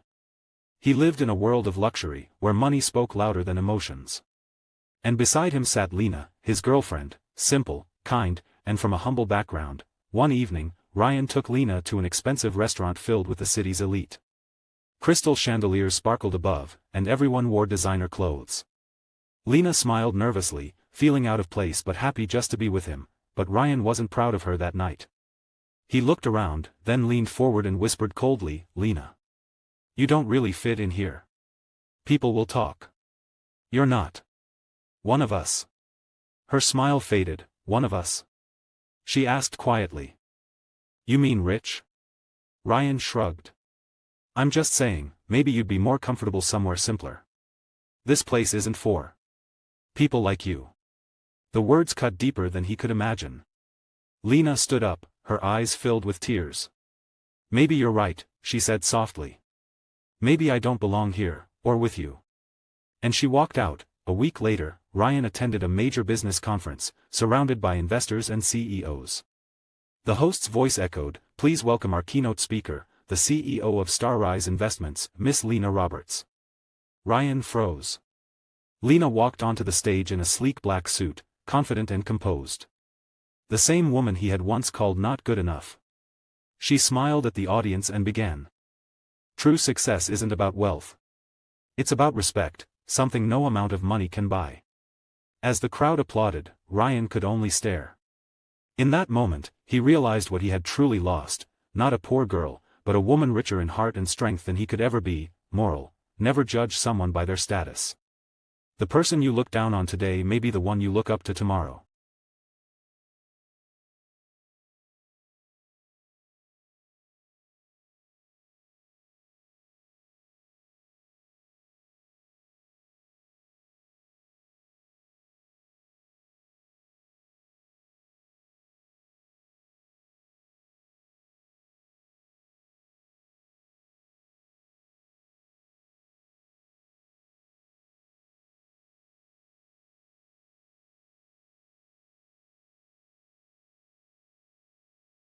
Hello little friends.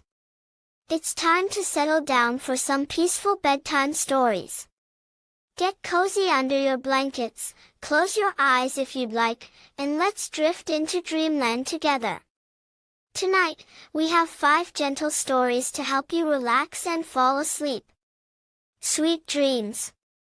Once upon a time, high up in the evening sky, there lived a little cloud named Fluffy. Fluffy was the softest, gentlest cloud in the whole sky. Every evening, as the sun would set, Fluffy would float slowly, very slowly, across the purple and pink sky. Fluffy loved to drift over houses and peek through windows, watching the children below getting ready for bed. "Sleep well, little ones," Fluffy would whisper softly, in a voice as gentle as the breeze. One peaceful evening, Fluffy floated over a small house with a yellow light glowing in the window. Inside, a little girl named Emma was lying in bed, but her eyes were still wide open. "Oh dear," thought Fluffy.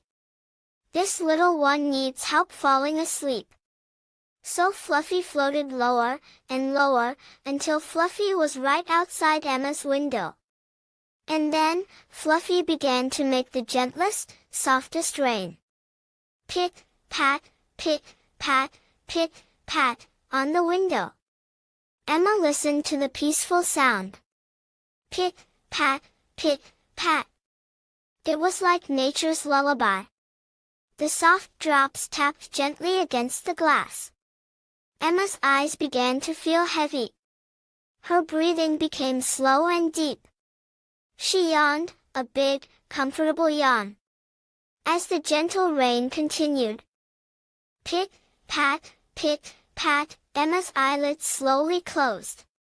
And soon, she was fast asleep, dreaming of floating through the soft evening sky, holding hands with her friend Fluffy, drifting on gentle breezes, among the stars. Fluffy smiled, a soft, cloudy smile, and floated away peacefully, to help more children fall asleep.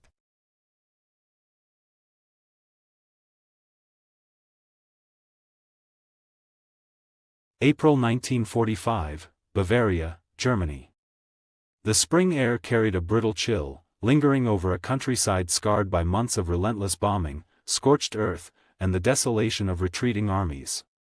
Sergeant James Harper's unit had been advancing cautiously through fields littered with remnants of war, abandoned tractors, shattered fences, and homes reduced to splintered husks.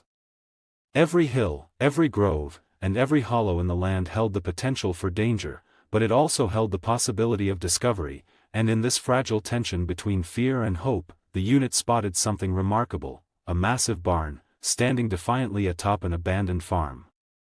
Smoke rose lazily from makeshift chimneys. Curling in thin, twisting columns toward the clouded sky, could be enemy holdouts, Private Rodriguez muttered, adjusting his grip on his rifle, eyes scanning the edges of the property with a mixture of suspicion and unease. The barn, its weathered timbers stretching toward the sky, seemed both ancient and imposing.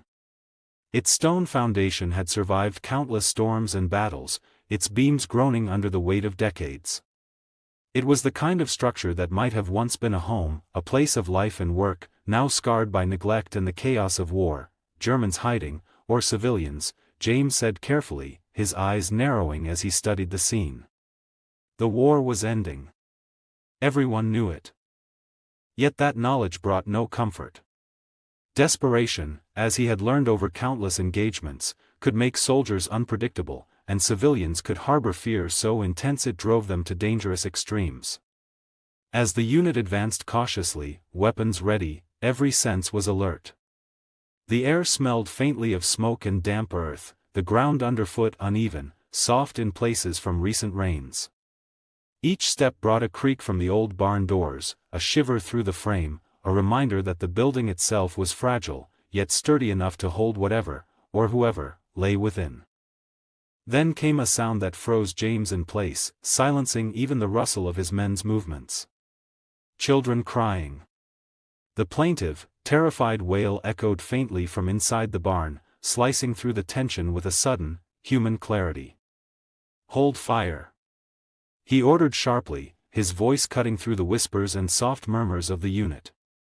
The soldiers froze, rifles steady, adrenaline sharpening their reflexes even as confusion clouded their minds. Rodriguez's brow furrowed. "Those are kids. Could be a trap, though," he whispered. His voice held the edge of fear and disbelief. James's jaw tightened. He had seen booby traps, ambushes, and desperation used as weapons of war, but this was different. The sound of children crying could not be ignored. The weight of choice pressed down on him. Step forward, investigate, risk potential exposure, or step back, leave them, and live with the consequences of inaction. James moved to the barn's massive door, hand steady on the latch despite his racing heartbeat. With a deep breath, he pushed it open. The interior was a sight that would haunt him for the rest of his life. The barn was packed, hundreds of small, trembling bodies huddled together for warmth. Toddlers clutched ragged blankets, older children embraced the younger ones, some curled in silence, others rocking gently or murmuring softly to themselves. Filth and grime coated their clothing and skin. Evidence of long weeks without adequate food, water, or hygiene. Corporal Miller's whisper cut through the quiet gloom. "Dear God! What is this?" An older girl, perhaps 15, stepped forward from the cluster, her face pale, eyes wide with fear and hope mingled. She spoke rapidly in German, voice quivering as if the words themselves were a lifeline to some fragile hope. James motioned to Private Clean, the unit's translator. He knelt, listening intently. After a moment, he straightened, voice shaking as he relayed the girl's message.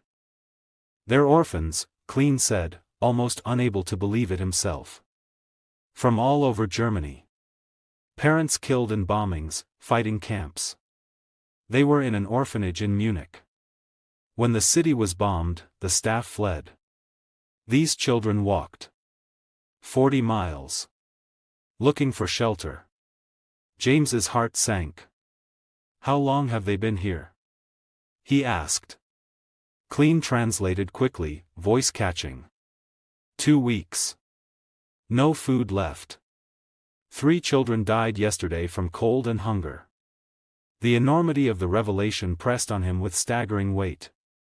German children, technically enemy civilians, dying in a barn while armed American soldiers stood outside, fully capable of offering aid. What were they supposed to do? The choice was clear in its moral gravity, yet fraught with potential consequences. This was no longer a military engagement, it was a test of humanity itself. Sergeant Miller's voice broke through the tension. What do we do? James looked around at the huddled children, their hollow eyes reflecting both fear and hope. Their nationality, once a matter of military concern, now seemed irrelevant. They were children, human beings, innocent in a world that had demanded so much from them far too soon. We help them, he said, voice firm, steady, leaving no room for doubt. Miller hesitated. Sir. Regulations. James's expression hardened. I don't care about regulations. These are children. We're soldiers, not monsters. Command might have our heads for this. Then they'll have mine. But I'm not leaving kids to die because bureaucrats wrote rules that don't account for basic human decency. He turned to his unit, issuing orders with the precision of a man accustomed to life-and-death decisions. Rodriguez, Miller, scout the farm for supplies. Clean, talk to that girl, find out what they need most urgently. Daniels, radio command. Tell them we found civilians requiring humanitarian assistance. Don't sugarcoat it. Let them know they're children. Let command deal with the politics. The unit moved into action. Years of rigorous military training now redirected toward saving lives instead of taking them. Rodriguez and Miller explored the property and found a root cellar with preserved vegetables, a well with clean water, firewood stacked neatly in a shed. The nearby farmhouse, abandoned but structurally sound, could shelter the younger children, providing protection from wind and weather far better than the barn could offer. James took a moment to survey the scene, noting the transformation of his men. Battle-hardened soldiers, accustomed to strategy and firepower, were now caregivers, planners, providers. This isn't what war was supposed to look like, James thought, staring at the huddled children. But maybe this is what ending war looks like. He ordered the first priority, feed them. Small portions, warm water, carefully rationed. Their stomachs had been empty too long, any sudden intake could be dangerous. Medical needs would follow, triaged according to urgency. Anna, the older girl, stepped forward again, speaking slowly in carefully learned English. Why? Why help us? Her eyes, large and wary, searched James's face. Your children, he said simply. That's all that matters. Your commanders might be angry, but right now, you need food, warmth, and safety. That's what you're getting. Tears ran down Anna's face as she whispered. Thank you. We thought we would die here. The soldiers set to work. Water was heated, food carefully distributed. Slowly, the fear in the children's faces began to give way to cautious hope. Some smiled, some cried, some simply stared, trying to process the sudden intrusion of safety and kindness into a life defined by loss. Clean whispered to James, voice low. Command won't like this. Higher-ups, regulations. This isn't what we were sent to do. James shook his head, resolute. Then let them. I won't abandon these kids. Not for regulations. Not for politics. Not for fear of repercussions. A crackle from Daniel's radio interrupted the moment, and James felt a cold knot of apprehension. The captain's voice came through, sharp, incredulous. Harper, what the hell is this? You're supposed to secure the area, not run a charity. Sir, James said, calm but firm, there are 200 children here. Starving. Sick. Some as young as 3. I cannot leave them. Enemy civilians, Sergeant. Not our responsibility. They're children, Captain. Human beings.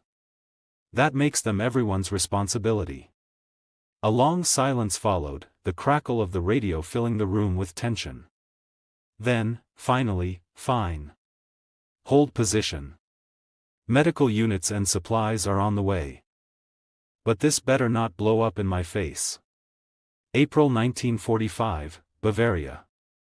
The war in Europe was in its final stages, yet danger still lingered around every corner. Sergeant James Harper's unit of American soldiers had been moving cautiously through the rolling countryside, the remnants of Germantown scarred by bombs and artillery fire. The countryside seemed eerily quiet, almost like it was holding its breath. Smoke rising from a distant structure caught the edge of James' vision, and he signaled for the men to halt. Through the binoculars, a massive old barn came into view on what had once been a thriving farmstead. Smoke drifted lazily from crude chimneys made of scrap metal. Harper's instincts flared. Could be enemy holdouts, Private Rodriguez murmured, raising his rifle instinctively. James didn't dismiss the possibility, but he weighed it carefully. Could be soldiers, could be civilians, he replied. His voice was calm, measured, though his heart raced. The war was winding down, but that didn't mean the danger had disappeared. Desperate men did desperate things, and even in the final weeks of fighting, civilians had learned to hide or exploit American troops' mercy. The unit approached the barn slowly, their rifles ready, senses on high alert. The barn was old, ancient, really.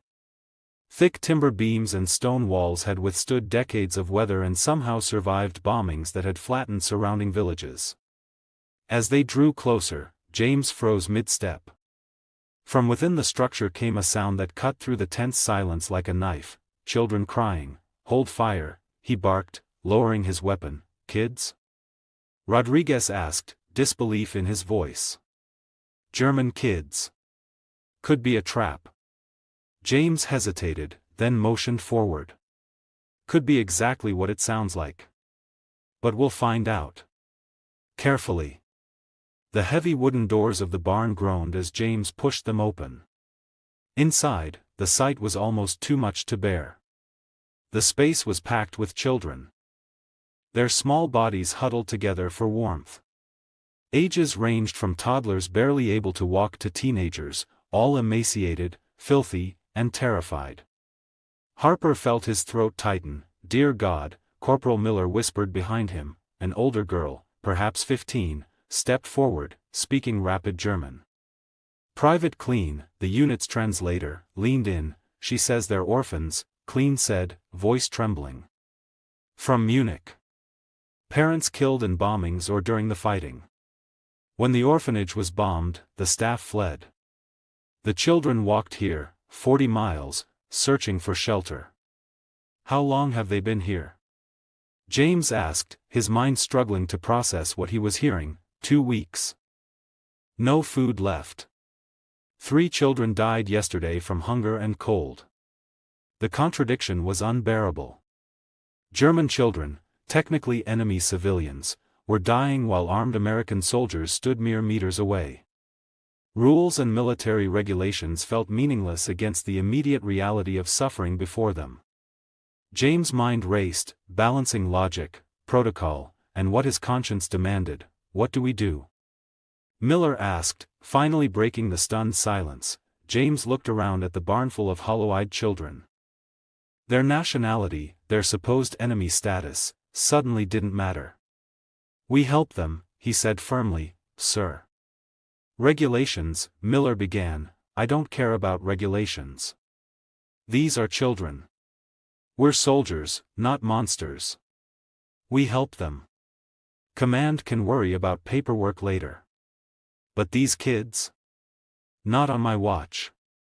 The decision made, Harper directed his team into action. Rodriguez and Miller scouted the farmstead for supplies. Clean spoke with the girl, learning what was needed most urgently.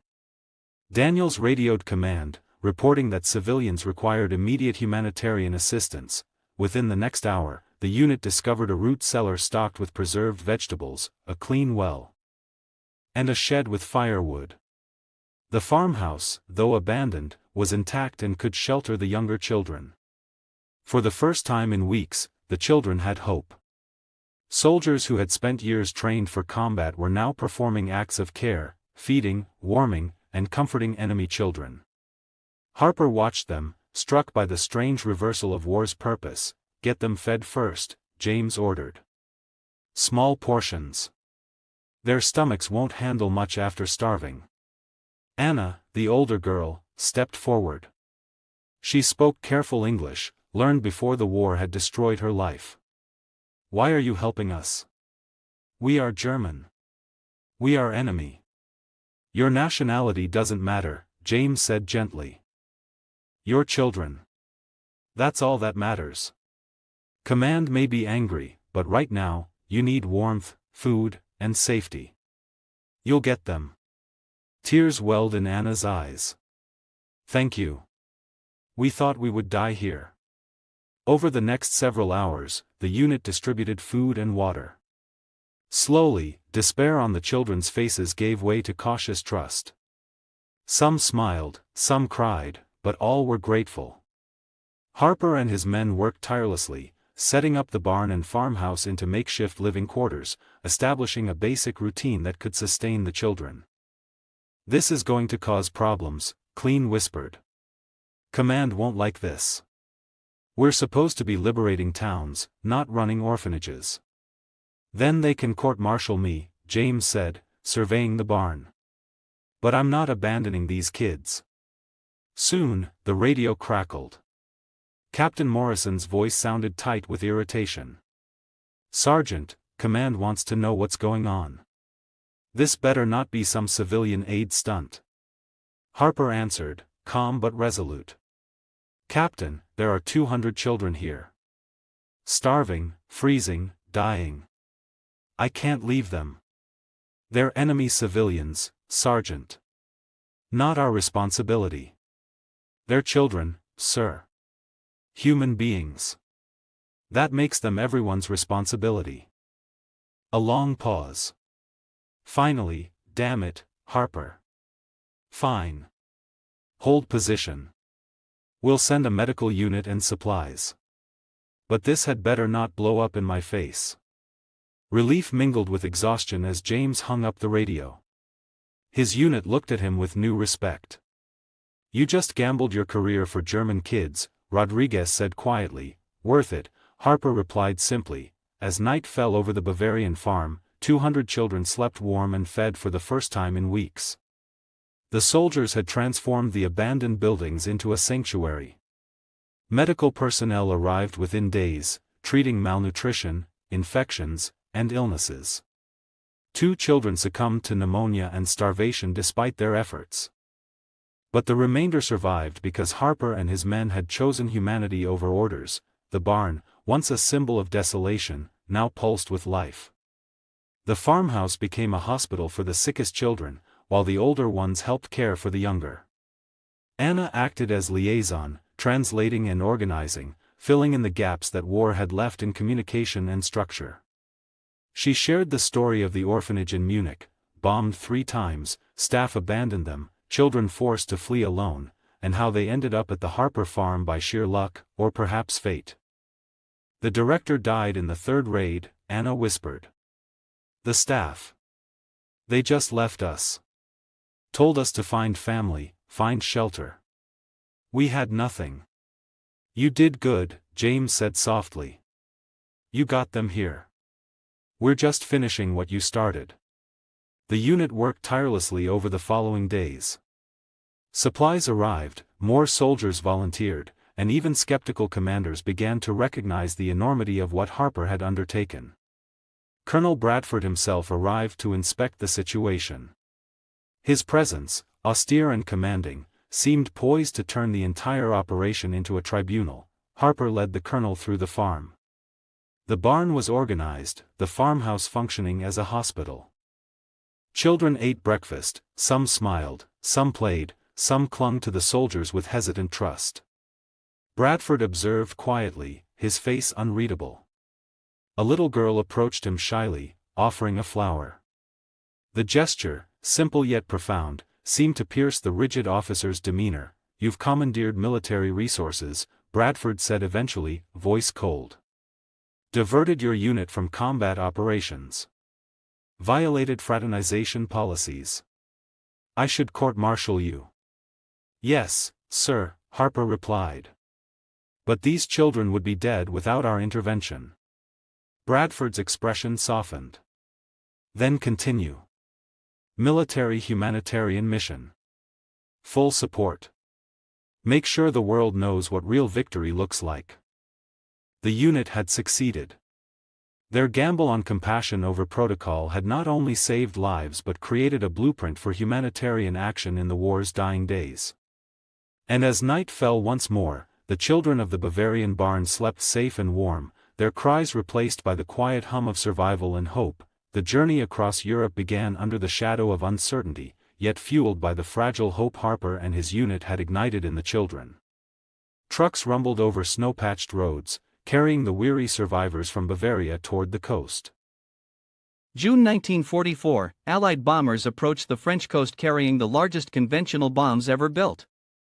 Each tallboy weighs 12,000 pounds, 5 tons of high explosive designed to penetrate deep underground and destroy anything.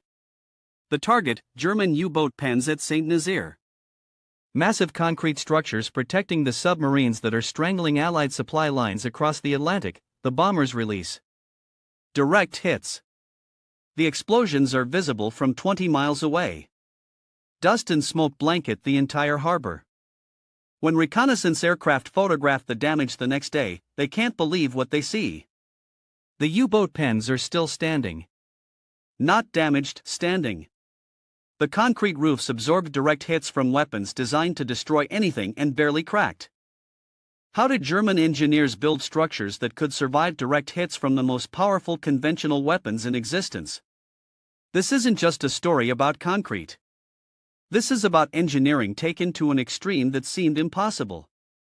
And it worked. To understand why these structures exist, you need to understand what was at stake. In 1942 and 1943, German U-boats were sinking Allied ships faster than they could be replaced. Over 3,500 Allied merchant vessels were sent to the bottom. The Battle of the Atlantic was the longest continuous military campaign of World War II, and Germany was winning. U-boats operated from bases along the French Atlantic coast after Germany conquered France. The submarines would leave port, hunt in the Atlantic shipping lanes, and return to refit, rearm, and prepare for the next patrol. The problem for Germany was that these bases were vulnerable to Allied bombing. A submarine tied up at a dock was an easy target. Bomb the docks, destroy the submarines, and you win the Atlantic campaign. The Germans tried various protection methods. They built anti-aircraft gun emplacements around the bases. They stationed fighter aircraft to intercept bombers. They used smoke generators to obscure the harbors during raids. None of it worked well enough. Allied bombers flying at night could still get through and damage submarines under repair, so German engineers proposed something radical. Instead of protecting the submarines with guns and fighters that might stop some attacks, build structures so strong that bombs simply couldn't penetrate them. Create fortified submarine pens with concrete roofs thick enough to absorb direct hits from the heaviest bombs in the Allied arsenal. The proposal seemed insane from an engineering and logistics standpoint. The amount of concrete required would be enormous. The construction would take massive labor and resources. The structures would be among the largest military constructions ever attempted. But the alternative was losing the Battle of the Atlantic and potentially losing the war. Construction began in 1941. The basic design was brutally simple. Excavate massive rectangular bays large enough to hold U-boats. Build walls of heavily reinforced concrete. Pour a roof slab so thick that bombs couldn't penetrate it. Simple in concept. Insane in execution. The roof thickness at St. Nazaire, one of the largest U-boat pen complexes, was over 23 feet of reinforced concrete. Not 23 inches to 23 feet. That's roughly 7 meters of concrete and steel rebar in multiple layers. Each square meter of roof contained tons of material. The total concrete volume for the entire complex exceeded 480,000 cubic meters, enough to build a solid concrete cube 78 meters on each side, but thickness alone wouldn't work. Concrete under extreme impact tends to crack and spall. The Germans designed a layered structure. The bottom layer of the roof was thick reinforced concrete designed to provide the primary structural support.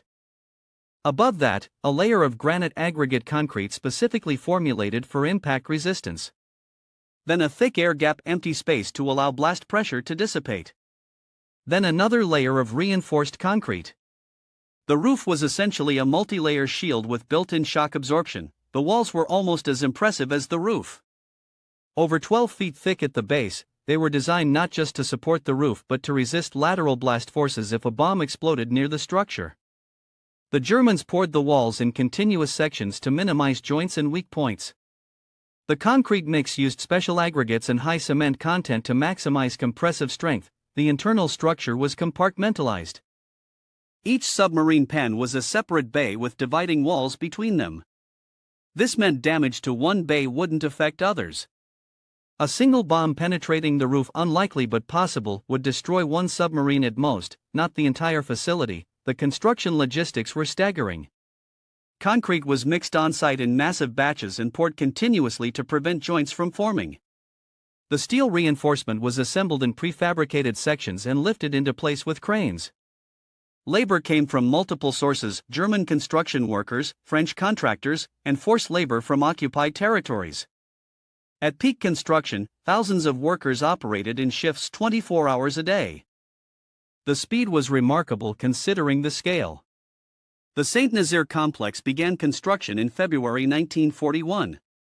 The first submarine pens were operational by mid-1942, under 18 months from start to first use.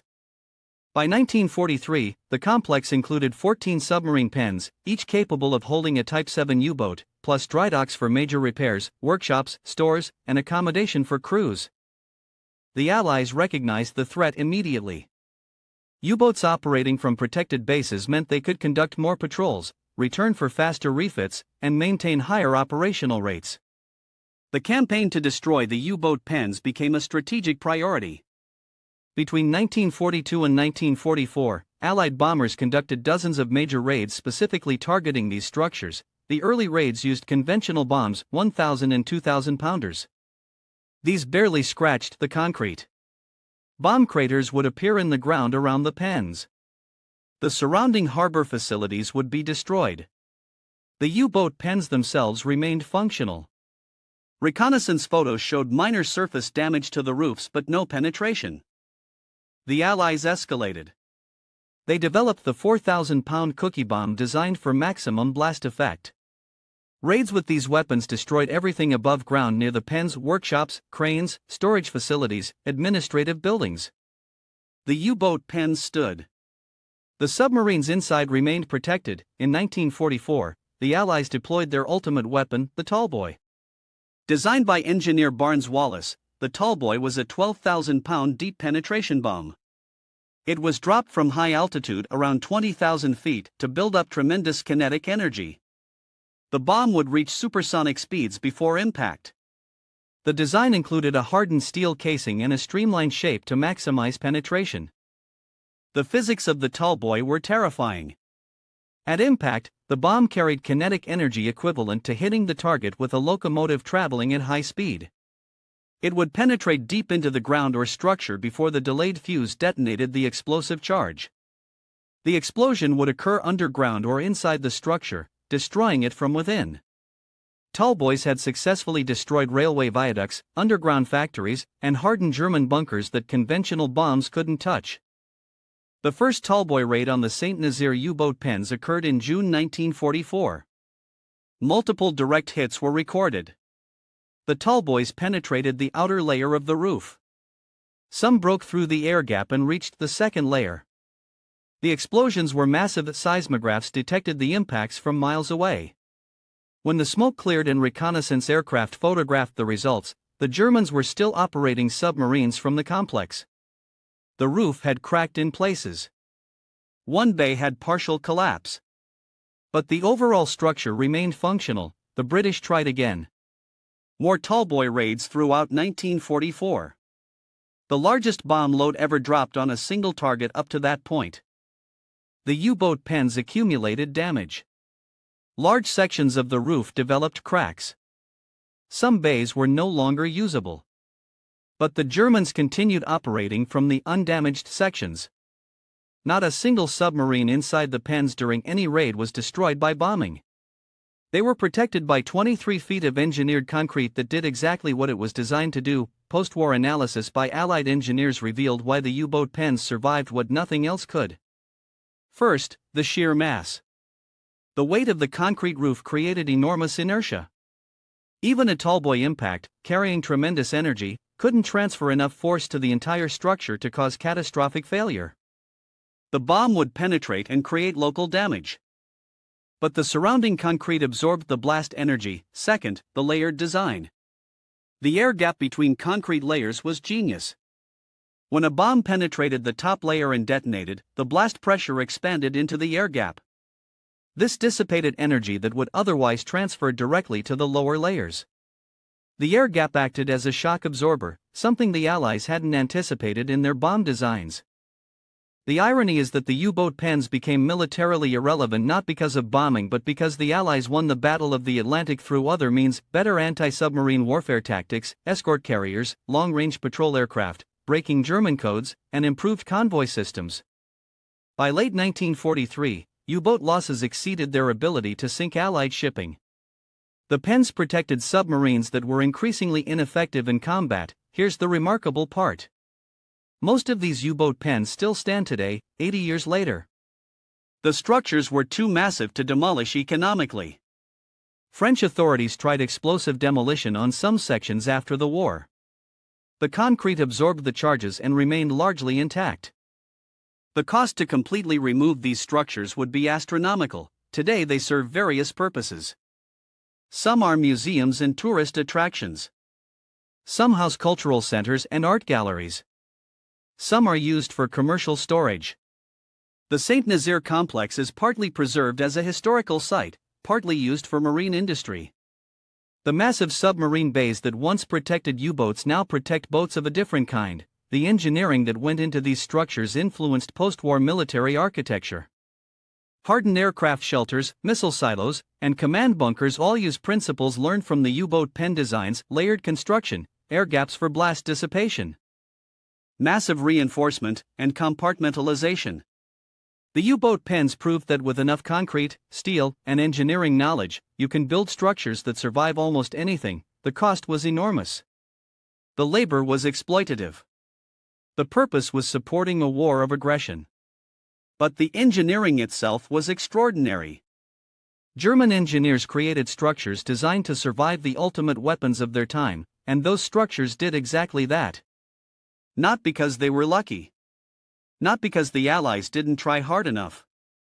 But because the math and physics were correct, the materials were adequate, and the construction was executed properly. 80 years later, those structures remain. Monuments not to war, but to what engineering can achieve when pushed to extremes. The U-boat pens that survived 12,000-pound bombs are still standing, outlasting the war, outlasting the weapons designed to destroy them, outlasting the submarines they were built to protect. Sometimes engineering done right lasts forever, even when its original purpose becomes history. August 1943. A typhoon hits a U.S. military base in the Pacific. Wind speeds reach 150 miles per hour. When it's over, every wooden barracks is destroyed.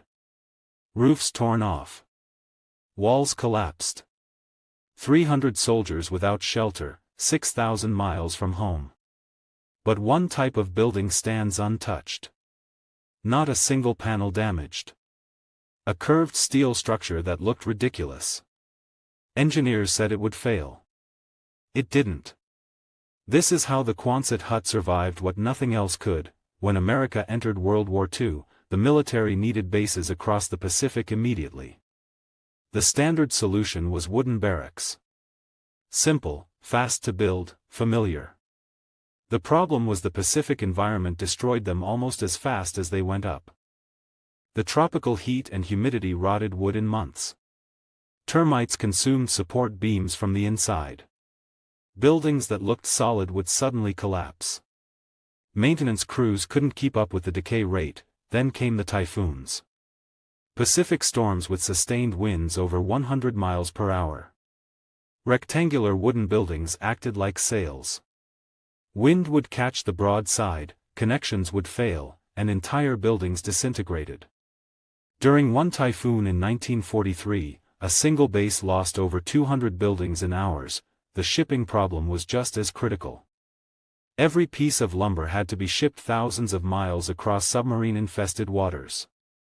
Cargo space was desperately needed for ammunition and fuel. The military needed buildings that required minimal shipping volume, could be assembled in hours by non-experts, and could survive typhoons. The specification seemed impossible. Enter engineer Peter Mellon at Quonset Point Naval Air Station. His solution was radical. Instead of fighting wind with a rectangular structure, build a half-cylinder. A simple curved arch of corrugated steel anchored directly to the ground. No separate walls and roof, just one continuous curve. No complex framing, the corrugated steel provided all the structural strength. Military architects hated it. It looked like a drainage pipe. The curved walls meant lost usable space. The all-metal construction would be blazing hot in summer. The design was too simple, surely something so basic couldn't work, but Mellon understood physics the architects missed. The half-cylinder presents minimal surface area to wind from any direction.